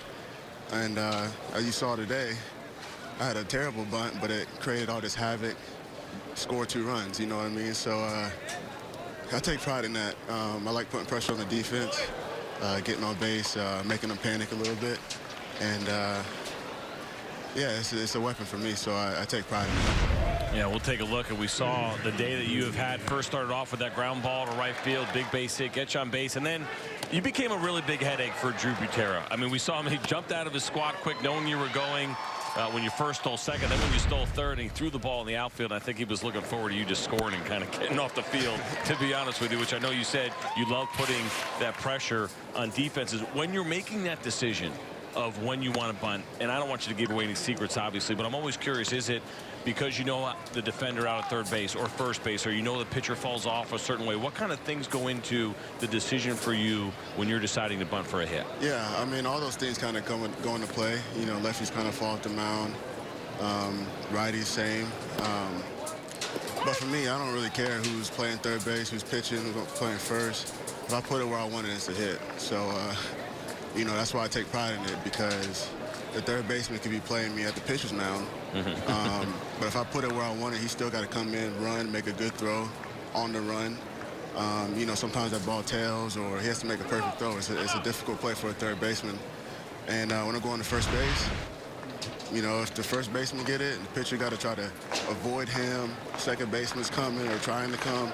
And by that time, I'm halfway, 3/4 down the line. So, yeah, if I put it where I want it, you know, I feel like my chances are pretty high for getting on base. Yeah, absolutely. You know, another thing that I really found interesting watching you, as much as I had that chance to last year, the 6 home runs. We know power maybe is not a huge part of your game, but you can hit the ball out of the ballpark. And I try to guess along a little bit, and tell me if I'm wrong here, but I feel like there was times where you almost made a little bit of a conscious decision where you were going to get a little big and kind of go for it once in a while. So I saw you hit some deep fly balls at times. Like we see your regular swing, and then there's some times where you feel like you might have a chance and try to drive one out of. Is that a fair assessment of kind of how you plan it? If it's not, you can tell me no. It's all right. You can let it eat every now and then. You know what I'm saying? But I try to be consistent with my swing as much as possible. You know, my last 2 homers that I hit last year, the left field, you know, it was just reaction. Throwing my hands down and getting the barrel to it. And, you know, the ball takes off. So, you know, the pitchers supply all the power for me. You know, I just got to square it up, hit it good. And my dad always told me, you know, try to focus on hitting line drives, and line drives turn into homers. So, yeah, that's always kind of been my mindset. I just try to hit the ball as hard as I can, and if it happens to go out, cool. But you know, my main mission, my main goal is to get on base and you know, touch on play at least twice a game. Well, you had the inside the park home run last year too, right? I mean, those can work out for you, especially a guy like you. I mean, yeah, you know, I'm this little guy. People underestimate my power, so, you know, they play in a little bit. So, yeah, I can take advantage of that, too. But I don't, you know, try to do it. It's an accident. Homers are accidents for me. You know, if I focus on hitting the ball hard and, you know, I might catch something out front, get a little backspin on it, take off, or, you know, same to right field. I just, yeah, I don't focus on hitting homers. I just try to hit the ball hard and you know, put pressure on the defense, and if it goes out, it goes out. You were talking about how you still treat it as if you come to work every day, you still have something to prove, you're always working on things. Pretty fascinating to listen to you talk about the work that you do with bunts every day. What about on the defensive side? Tell us a little bit about maybe some things that you're working on right now, or just what your daily routine is like in the outfield when you're talking about your defense. Well, you know, the responsibility of being a center fielder, you have, you know, you see everything. You're in the middle, you know, whoever's hitting, so you're responsible for the guys on the corner. It's constant communication, and for me, that keeps me on my toes. You know, it's difficult just being stagnant and being in one place and getting flat-footed. So, you know, what helps me is always just moving, reading the swings, mentally being ready and anticipating every ball that's going to come to me. So, you know, if a ball's hit foul, I'm breaking to it. If there's a ground ball, I'm breaking to it to, you know, just reaction stuff. So that was always my biggest thing coming up, learning new positions, my first step. You know, I always had make up speed to make up, you know, some of my false steps, but I've been really taking note of my first step and being direct to the ball. And, you know, a lot of it is power shagging and BP too. You know, I try to do that every single day. You know, I take defense just as important as my bunting, my hitting. You know, I want to be an all-around baseball player, so whatever I got to do that's going to make me better, you know, that's what I'm going to do. And, you know, I'm trying to help all of our guys, you know, the same way, so we have a really good last line of defense in the outfield. And, yeah, it's something that I'm passionate about. I've grown to love it. And I love taking away hits from the opposing team. Well, that's what I was going to ask you. What is more fun, taking one away in the gap, maybe laying out and stealing an extra base hit, or hitting one yourself? I think it depends on the situation. You know, if I'm over, well, I always want to take away hits. But, you know, if I haven't gotten a hit or hitting balls hard and, you know, I'm not getting no luck, you better be sure if you hit a ball in the center field, I'm catching it, you know. But, yeah, it always feels good, especially when there's guys on base, saving runs. For me, that's a productive day. You know, making them play in the gap. You know, maybe cutting the ball off on defense and stopping the runner from advancing the extra base. You know, those are things that excite me. And yeah, like I said, I take pride in it. And you know, if I can't do nothing offensively that day, you better be sure I'm gonna do something defensively. So. Do you look at the metrics? I've heard outfielders talk about defensive metrics, and I've also gotten the impression that some people are kind of iffy on them. Do you look at any of those defensive numbers? No. I play with my eyes. I've always played with my eyes. You know, the analytics stuff is good. But being an outfielder, if it's in the air, you better catch it. So, you know, whatever you got to do to catch the ball, you know, it's an out. So that's what's important to me. But, you know, I got a lot of room to cover. So I have to work on other things as well. I want to be you know, hopefully one day a Gold Glove center fielder, you know, help this team. So, yeah, I mean, well, yeah, it is what it is. You know, last year you were top 10 in the league in assists in the outfield, you know, and it wasn't like you were a starting outfielder from day one of the season, right? You kind of had to work your way in. And it's been a funny odyssey the last couple of years for you. And I bet that it would surprise a lot of people to know that over the last 3 years, you have played more games in the outfield than any other Ranger. You have been the most consistent starter in the outfield over the last 3 years, and I think that would come as a surprise to a lot of people, maybe even to you. Yeah, I didn't know that. And so I guess my question is, a lot of it has come in left field. You've talked a lot about center field. Is it just a given that you guys want to be center fielders and standout center fielders, or do you have a strong preference for one over the other? I mean, I treat both of them the same. You know, left field is probably the harder out of the three.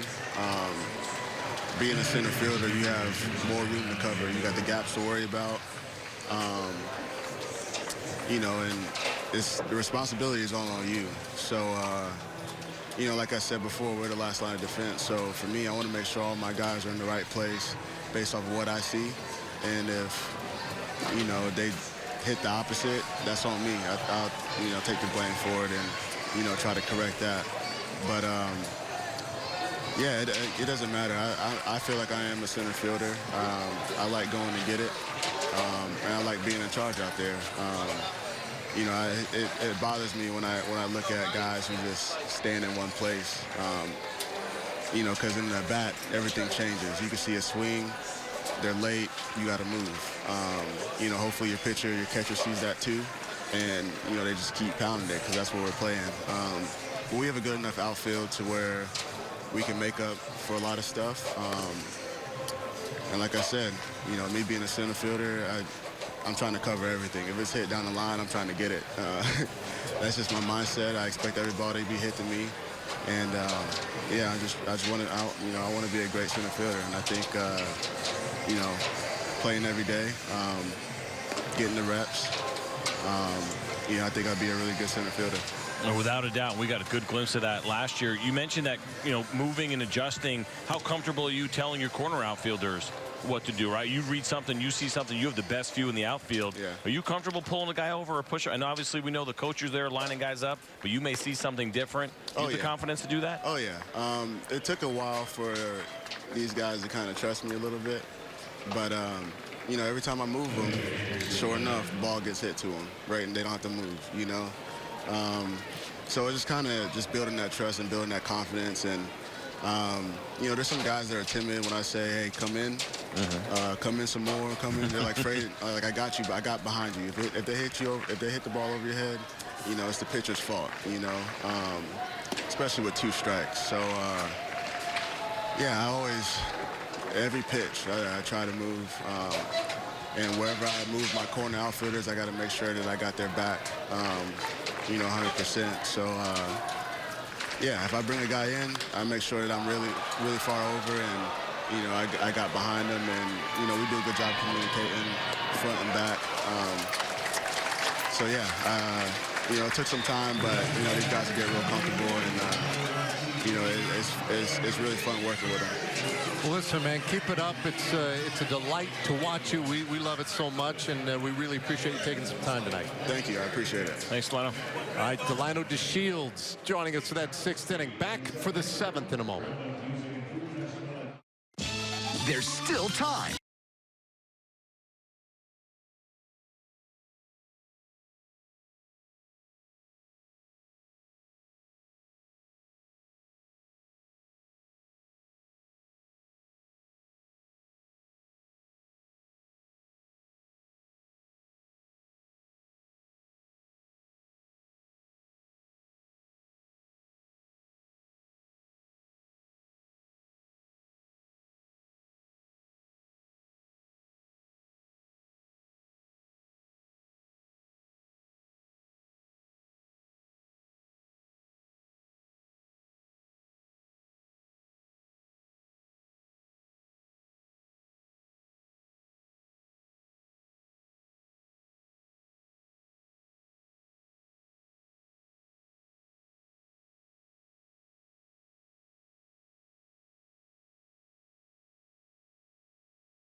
Leading the Royals by a score of 5-0.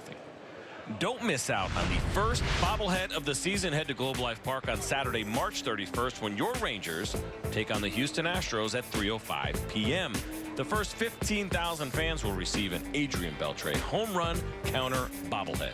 It is courtesy of TXU Energy. Make sure you visit TexasRangers.com. Darn it! Or call 972-RANGERS. I was feeling so good about myself. I'm like, man, I am nailing this thing.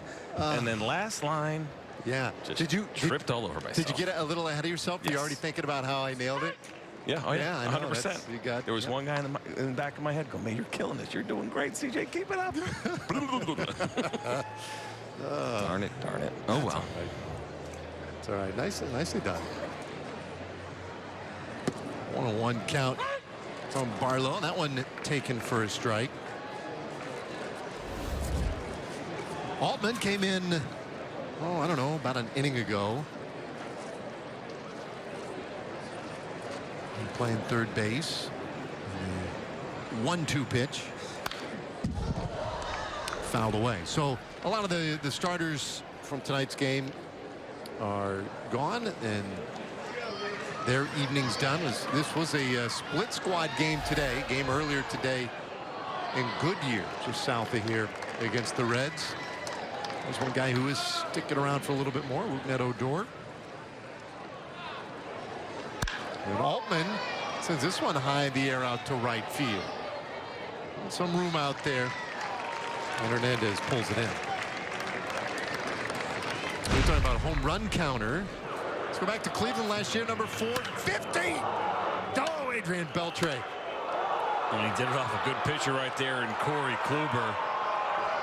And even though Adrian Beltre missed a good amount of time last year with those injuries, there were some big moments, some round numbers, and he just continues to get it done. Probably more impressive than anything. And you look at his year last year, not just hitting a couple of milestones. He was playing at a near MVP level. I kept thinking, man, what happens if he had gotten 650 plate appearances last year? Talked a little bit about it in the offseason, and Adrian does a good job of keeping things close to the vest, plans, the future. But the Rangers could get him a ring this year. Kind of alluded to the fact that it could be a decent send-off. I might be okay with that. He seems like he has a lot of baseball still left in him. I know the injuries, and wondering, can he play defense every single day for a couple more years? Certainly that would be a challenge. He could do it. It'd be a challenge. But man, he can still hit. Well, he's a couple of weeks away from turning 39 years old. This is his 21st major league season. As Odor takes the ball. Bartolo Colon not that impressed with the 39-year-old. You got at least 5 or 6 years left, right? But how about this, though? Jerry Fraley, the Dallas Morning News, put together a story a couple weeks ago, I think. And he was basically posing the question you're talking about, right, which is playing defense every day at third for Adrian Beltre. Only 6 guys in Major League history who have appeared in 100 or more games at third base once they've reached 39 years old. Chipper Jones did it a couple of times toward the end of his career. I mean, guys like George Brett, I mean, he stopped playing third base when he was 33 years old. And he made it, I mean, he's been pretty outspoken about it. He got moved to first base. The outfield, he felt like it was a day off. As Odor takes a cold strike 3. Doesn't like it too much. And lets Nick Marley know about it. 2 away. But you wonder, too. I mean, it's a demanding position. It is. I mean, you think about those plays that Adrian Beltre is so good on, right? The slow rollers, the bare hand plays. It's a reactionary position as well, but without a doubt, it'd be difficult to do. It makes sense what you're saying as far as the history as players get older and how many games they can actually play at third base. And I think it even applies more so in this generation because these guys train harder, they go harder. The offseason is not an offseason the way that it used to be back in the day, where you use spring training to get in shape, where now guys come into shape and ready to go.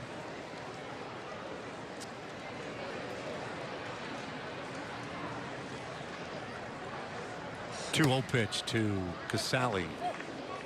That one misses. Casali, one of the primary candidates for the backup role at catcher this year with the Rangers, and swinging 3-0. A pop-up out into right field. Long run out there, and it drops down in front of Hernandez. What was going on there? And then what in the world? We talk about hitting your cutoff man. It's a figure of speech. You're not actually supposed to hit him.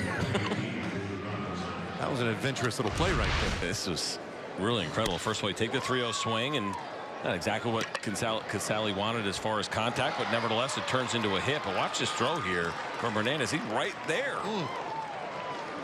You're be on your toes. Slide can't quite get there. Cut 2 and yikes.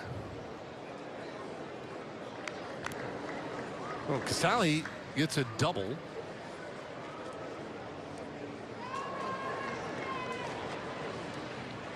A chance for Drew Robinson to drive one in here. Robinson 1 for 3 tonight.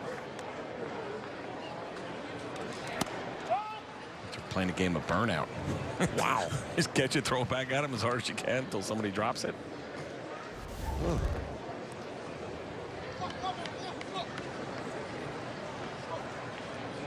You can dodge a wrench.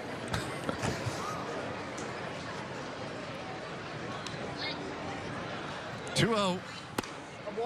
And a good high strike that time from Barlow. Scott Barlow. New pitcher this inning, 6'3", 170. I think he might be the shortest pitcher they've run out there today. They have run a really nice lineup of small forwards tonight. 2-2. Barlow, 25 years old, right-hander, looking for his first trip to the big leagues. Last year, split time between Oklahoma City and Tulsa. Made 26 starts.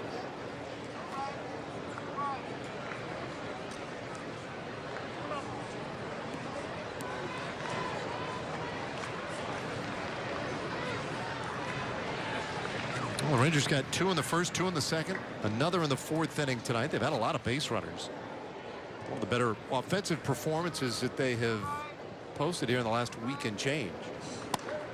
Up and away, and it's full count. As you start getting inside, we mentioned 17 days until opening day, but you start getting inside of a week, right? That 7 to 10 day period. That's when guys would prefer to start kind of hitting their groove a little bit, making sure they're stringing together quality at bats. You want to see all your position players start to get deep in games, certainly your pitchers as well.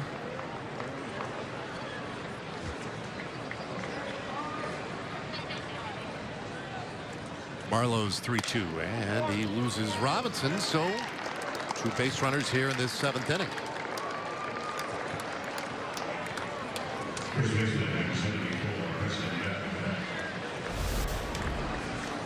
Talking about round numbers a little bit earlier. This was a pretty good day, July 30th, number 3,000 for the big fella. What a fantastic day in Ranger history on a 3-0 count. Something Adrian Beltre doesn't do often, hadn't done often throughout his career. And really, I mean, the whole day, right? Same day that Pudge Rodriguez goes into the Hall of Fame. Revealing him sign with his family. It was a fantastic day. Pinch runner for Robinson at first base. Hunter Cole has taken over out there. There's Hunter. So Robinson's night is done.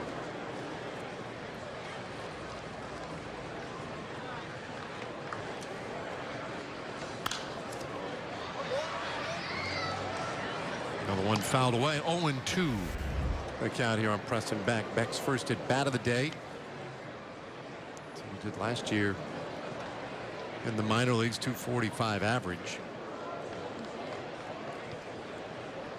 You guys love these opportunities. You come over from minor league camp to play in front of the big league coaching staff, and you know the reality is, we know, of course, they're filling spots, taking innings at bat so that the big league guys can exit right around this time, but still an opportunity. You can always leave an impression. It's a small one. Do something special, square a ball up, make a nice defensive play. Managers don't forget that stuff. Austin Bibbins-Dirks comes to mind last year. Beck pops this one up near second base. Ryan Goins in the game, and he'll tuck it away. So the inning is done. Rangers leave a couple more. They'll stand and stretch here tonight. 5-0 good guys.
live on your favorite supported devices. Blackout and other restrictions do apply for regular season games. Make sure you visit MLB.tv for details.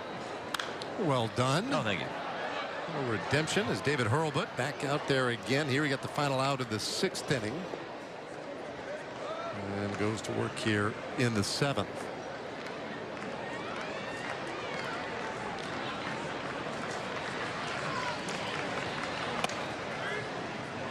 A little low, 1-2 the count. Hurlbut got the pop up to get out of a bases loaded jam.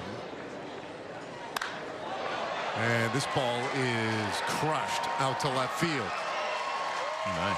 Schwindel with the home run. Way up over the grassy berm out there beyond the bullpen. And Kansas City is on the scoreboard.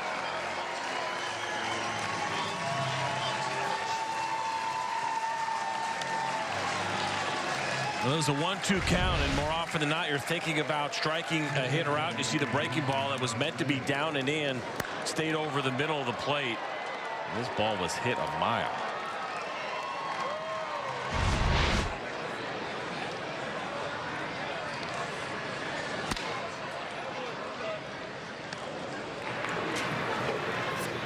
Yeah, that probably feels pretty good. Schwindel. That one had that explosive noise to it too, boy, when it met the bat. So a no-doubter. Kansas City finally breaks through. They did not have a hit through the first 5 innings. Did not have a base runner through the first 5 innings. So now Liddy, and he lines this one over first, slices down that line, and it is just foul.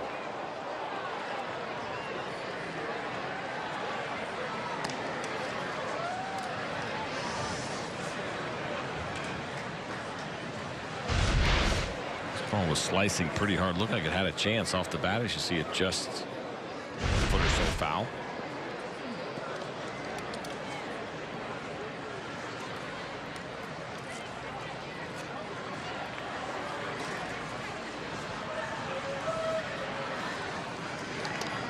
One-two pitch and got in on his hands. But he fights it off.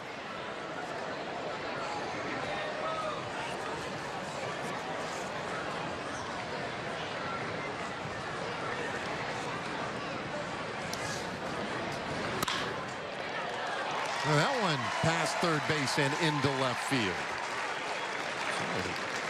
Home run. Base hit. Royals offense showing a little life.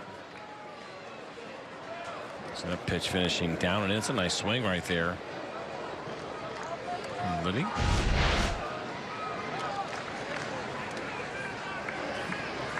And so he is on now for Arteaga. He's been playing shortstop last couple of innings. First at bat for Arteaga, and Hurlbut puts it right in there.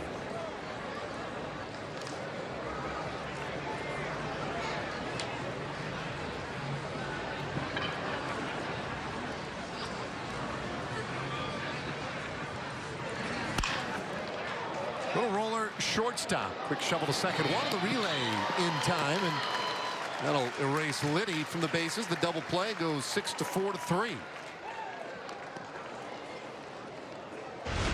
Good job to get yourself out of some trouble here after a couple of base hits, a home run, and then that base hit to lead things off. But tailor-made, and that was something we saw the Rangers do extremely well really the last couple of years. You see Alberto out there. Lopes has played the whole game. Now Ryan Goins, and he takes low.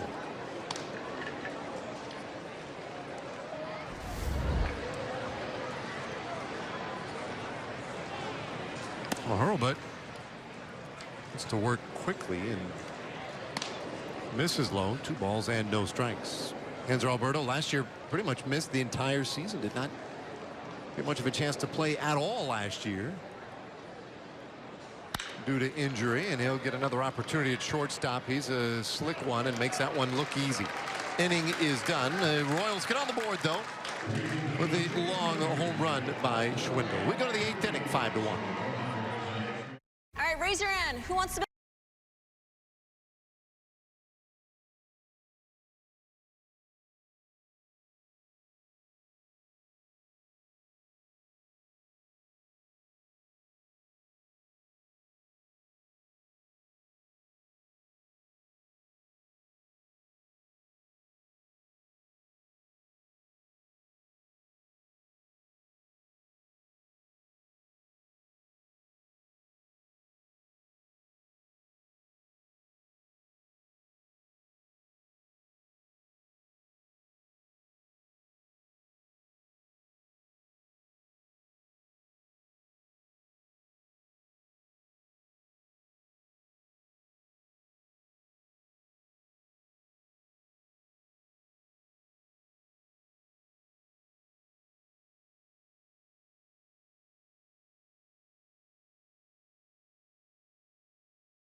In a 4-run game, the Junior Rangers Club, presented by Smile Generation, the official kids club for Rangers fans 13 and under.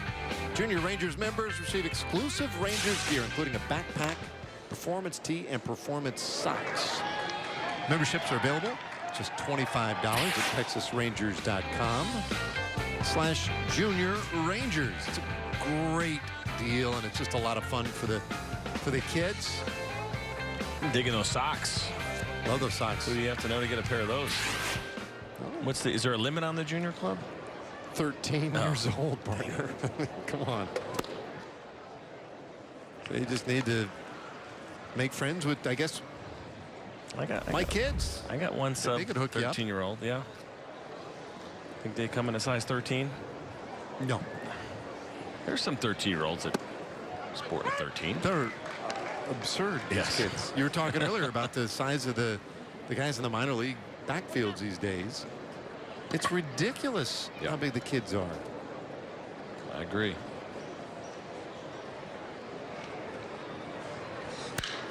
This one lined sharply up the middle, and that's a base hit.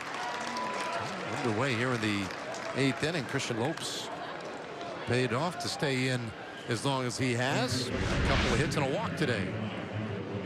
Good day for him. Gets that fastball right down the middle. Good swing. Take it right back up the box. You see the hands there close to the body. Not a lot of movement. Short to the ball.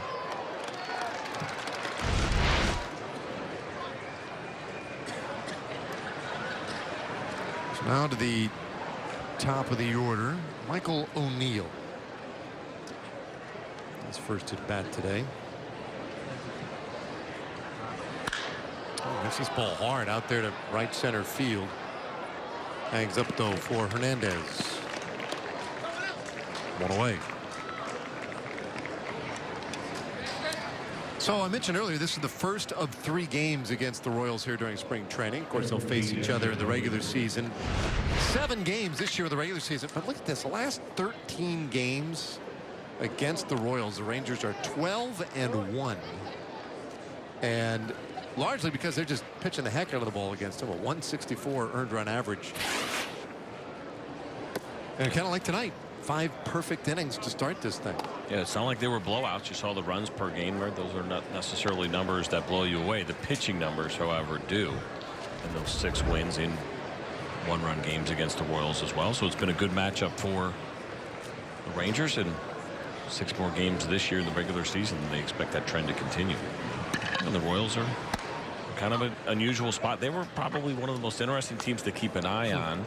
They were last year at the deadline, right? What was going to happen with all their pending free agents. Would they trade any of them? And they didn't. They kept the guys together. But what was going to happen with Eric Hosmer, who eventually signed at San Diego, Lorenzo Cain, guys moving on, but they did bring back Alcides Escobar, and just recently, shockingly, really, Mike Moustakas. Well, I mean, they got him for free. Essentially, I mean, he turned down. Remember, of course, he turned down the qualifying offer, which was $17 million, and he signed for what, 6.5? 6.5, yeah.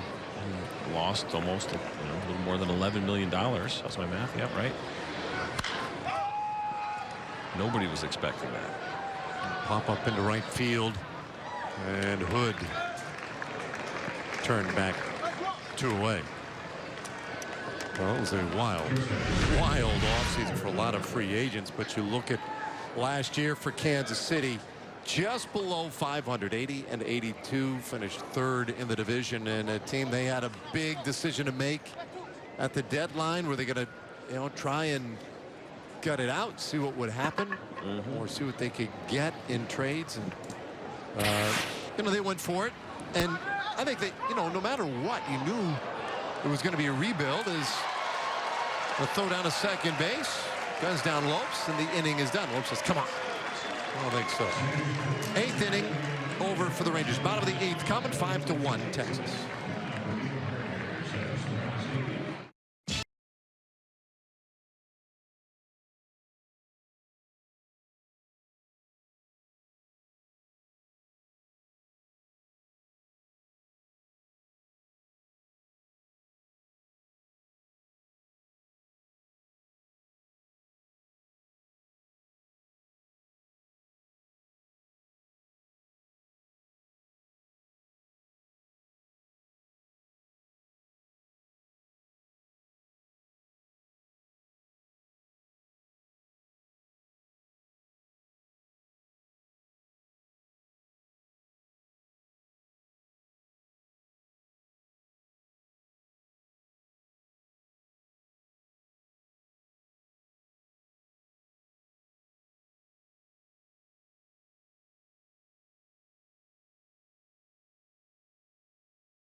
Potential dad and son there, Royals and Ranger fans in the same household, but it is now 5-1 here in the bottom of the 8th inning. We're talking about the Kansas City Royals, and really forgot to mention, of course, Mike Minor now here with the Rangers. Peter Moylan has moved on to the Atlanta Braves, second time around for him with that club.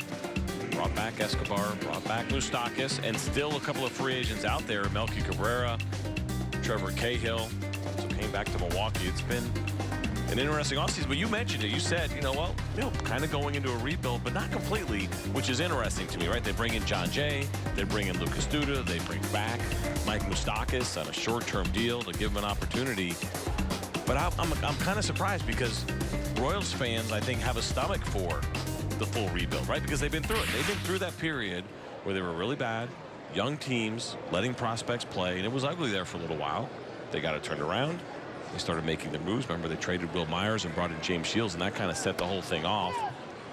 You said, hey, we're getting ready now to change what we're going to do. And 2014, take it to a Game 7. 2015, win it all. So I thought, kind of like what you were saying, once they went back the other way, they were going to go all the way in. But they're kind of in the middle here a little bit with some of the guys. It's short-term deals or low-risk deals, not really big deals. But they didn't just say, you know what, we're going to give these at-bats and these innings to all young players. Well, and so let's take Moustakas as an example. Because I'm with you. I feel like they're kind of straddling the line here a little bit, and I don't know that. I don't know that I'm qualified to say one way or the other what one team should do. But you could. I mean, he could become a nice piece at in July. And No doubt. you could turn Moustakas into maybe a little more accelerated rebuild or a deeper rebuild by getting some prospects back, perhaps. You know, play it like that a little bit. And that makes sense. And certainly for what they risked financially to bring him back, I mean, that is nothing.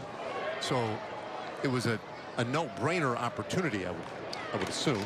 Yoander Mendez on now on relief, and he gets a fly ball quickly for out number 1. No, I agree. And they could be a team that will be sellers again at the deadline as they bring in some guys that could offer something to other teams. What will be interesting in the case of Mike Moustakas is what other third baseman could be available in the trade market. Yeah, Manny Machado's going to be a free agent this year. If the Orioles are not contending, would they consider trading him?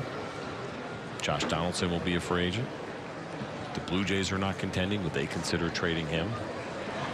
And unfortunately for Mike Moustakas, you think about trying to have that career year going into free agency, and he had it. He had 38 home runs last year, set a Royals record. He's never been a great on-base guy, and you kind of take it or leave it to some degree, but he had that career year, and it turned into him getting a contract that he never ever expected. And the idea of going into free agency again next year with the 2 guys that I just mentioned, yeah, not cool. It's going to be further down the line. You know what I thought killed him or hurt his market a little bit was when the Angels signed Zach Kozar. Zach Kozar was a shortstop with the Reds. The Angels signed him to play third base. I thought that might have been a natural fit with the Angels, a team that has some money, needed a third baseman.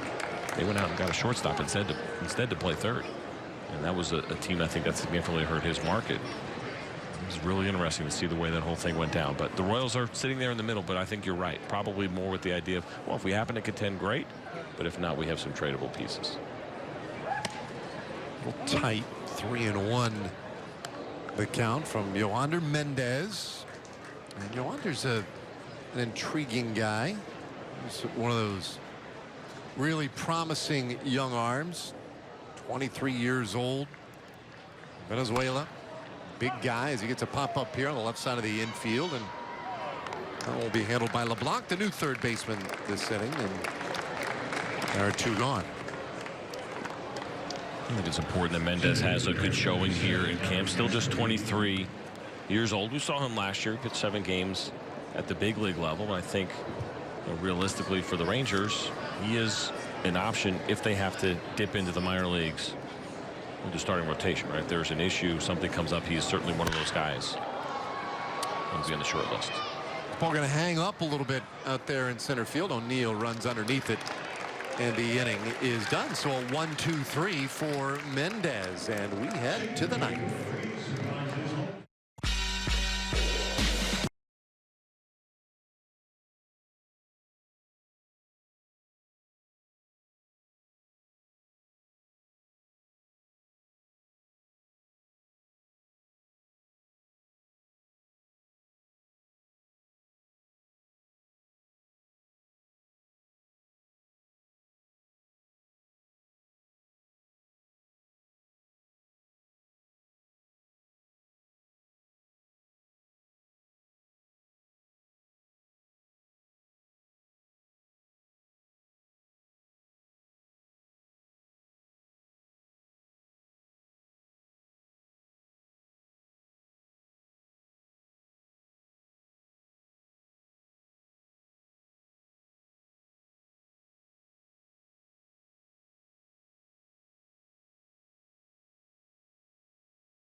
Looks like a little bit of a wrestling match here at the bottom of the screen. Hey, what else is coming up this spring? Lots of games on the old tube tomorrow. Brewers, and we'll carry the Brewers telecast for that one. Then over the weekend, we're back at it again on TXA 21. Royals on Saturday, Angels on Sunday. And you can see just about everything on TV the rest of the way. Well, Cincinnati games, those are at Globe Life Park. A couple of exhibitions back home. Little dress rehearsals to get everything ready for opening day on Thursday. And Andres Machado on a relief now for Kansas City. Faces Hanser Alberto. 0 for 1 tonight.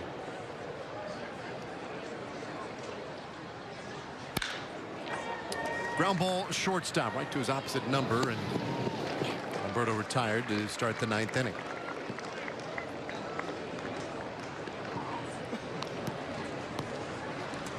Take it back. Those socks are better than maybe the junior club socks. Tell you what, socks, it's been the last, probably 5 years. Socks have really just turned things around. Not your standard tube socks anymore. No, sir. You got to do something with your socks. That's something I wanted to ask Delino that I forgot. Remember, he had the great cleats last year. Was it Father's Day that he had them? Kind of wonder if he had anything in store, because that's a trend that I think we're seeing come over from the NFL a little bit. Baseball's been a little bit better about allowing players to do some fun things, and I think they should. Good on them for that. Altman fouls that one away. 1-1 the count on what Players Weekend returns again this year. There he is. And those were awesome. And the painting there in the corner of him and his dad, you see on the heel there. I think you and I need a pair of shoes like that. Matching. Yeah.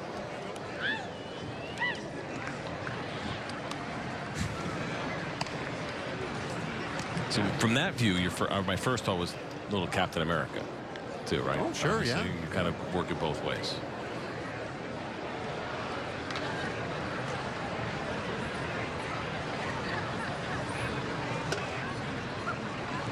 And knowing just a little bit about your personality, those socks look to me like they could be a challenge for you, because if they, if they were just slightly crooked, or uneven, well, I can see you getting really locked up by that. Yeah, without a doubt. I'm struggling with these windows in this booth right now. None of them are lined up. Well, these two line up a fly ball to left center. Miller takes it. Altman retired. 2 gone.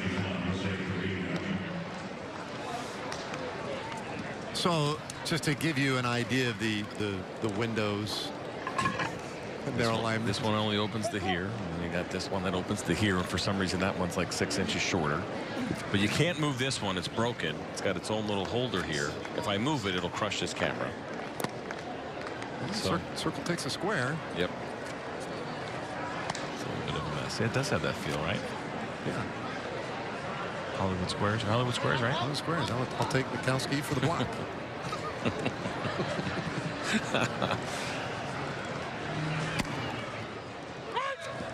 Side corner. 2 gone here, and nobody on. Jose Trevino's first at bat today. Another in that mix for the backup catcher's duty on this team.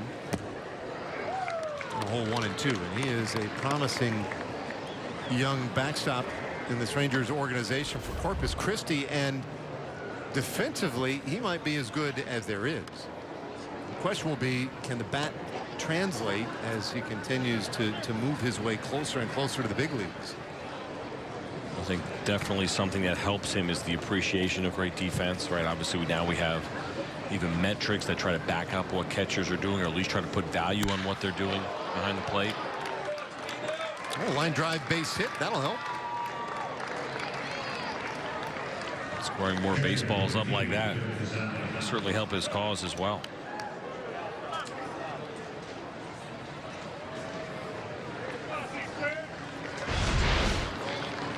Take a look here, trying to go down, and you see that ball kind of finish up over the plate. Good swing there, nice balance from Trevino. You're right, that'll be the part of his game to keep an eye on. Here he is at 25 years old. I don't think anybody doubts that he could handle a big league pitching staff defensively. Well, he got his base hit. He stuck around a long time for that brief moment tonight. As a pinch hitter. Run for by Rollin down there at first.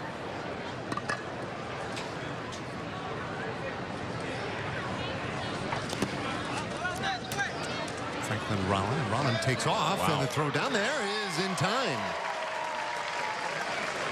And he is gunned down, and the inning is done. So nothing doing in the 9th inning for the Rangers. Last of the 9th come, but Rangers lead by 4.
Watching a little game. Can't beat it. 4-run lead for the Rangers. So, you know, we were talking about this a little bit earlier. Better than 6,100 home runs last year. Another all-time record. Over 40,000 strikeouts. Another all-time record. 59 complete games, an all-time low. That trend likely will continue on the complete games. And we saw it kind of play out in the regular season and then in the postseason. I think the Dodgers were an interesting team in that regard with Rich Hill and just kind of refusing him the opportunity to face the order for the 3rd time. Right, that's been the trend in the conversation. And teams, as they look at their bullpen a little bit deeper and try to really load up on arms, they don't see the value in it. I mean, a lot of them don't even see the value in a guy making 32 starts anymore. Much as we talk about 6-man rotation, we'll see what they're going to do. The Angels, with the Angels, they seem like a team that are kind of poised for it, and I just think that trend continues. Total innings go down. I mean, how many 200 inning pitchers are we going to see? Not many. The whole thing with Rich Hill last year in the postseason drove me up a wall. Same. And I think him too, quite honestly. Yeah, no, I think it did. I was getting that sense. But you know, and I definitely understand the place for all this information, and look, a lot of smart people doing a lot of smart stuff, and we've proved, you know, I think strategically how the game is executed by so many teams so much over the last 10 years. It's remarkable. But I just feel like those games and those situations are so different from what you're basing the body of work of those decisions on. Sometimes you gotta veer away from it just a little bit. Bruce Bochy is the guy who strikes me as a guy who just manages by feel at that time of year and does so very well, or had for the Giants and all those postseason runs. And I felt like, you know, they let him. Obviously, he's armed with all the information, but they let him do some things in the moment that made more sense. Well, he's earned it too. I think that's part of it, and the trend has changed as we see so many managers that are inexperienced, and the way that inexperienced managers get jobs is that they're going to be agreeable with the front office, right? That is a new trend, and so I think a lot of them have realized and have been sold on the information and why an organization wants to take on a certain philosophy, and they kind of have to go with it. I mean, Dave Roberts didn't budge. I mean, it wasn't I don't even think he anguished over the decision. It was an automatic with Rich Hill. And they basically went 1 for 2 in that situation. One of the games that ended up being a disaster, the other one ended up working out. And they very easily can say, well, listen, we took it to Game 7 of the World Series. Only 2 teams that were playing in that game that were still alive at that point. So backing up their philosophy and their opinion, I'm with you. I think there's times where you have to read it a little bit better. But if they're going to play it for the most part strictly by the book. The interesting thing on that with Rich Hill only being allowed to face the order twice is although his numbers were limited, they were really, really good third time through the order. That was the other part of it. Now, I'm sure that's part of his argument. If you look at his numbers, they were some of the best in the league third time through the order. But they weren't, the sample size was relatively small because of how often they let him do it. It's not going to change. It's really not.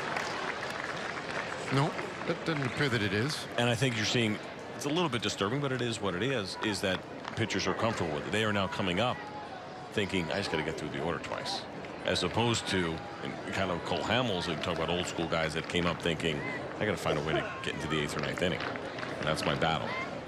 And teams will be satisfied. What will be interesting to see is how it reflects starter salaries, too. That's the other part of it. Well, and that comment that you just made, you know, my job to get in the 8th or 9th inning. The generation prior would scoff at that. What do you mean get in the 8th or 9th inning? Your job is to complete the game, get the win. Yep.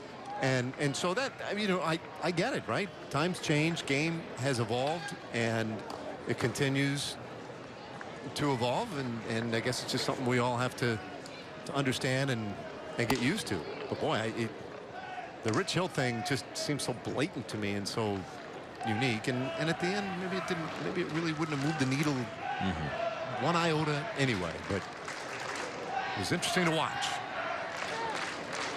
I think in this version of baseball, bigger, faster, stronger also means more injuries. And so it's part effectiveness, and it's also part injury prevention. Well, Yoander Mendez has come on. He pitched a perfect 8th inning. He's retired the first 2 batters he has faced here in the 9th inning. And an opportunity to finish this game the way it began, which was with Jesse Chavez throwing 3 perfect innings. Bouncer left side, and that should do it. It does. So a perfect 8th and 9th innings for Yoander Mendez, and he helps close off the 5-1 Rangers victory here tonight. For CJ Nikowski and our entire crew, I'm Dave Raymond. Rangers Spring Training Baseball is on KTXA 21 Saturday night at 8 Central against the Royals. This has been a presentation of Fox Sports. Once again, our final score tonight, the Rangers 5, the Royals 1.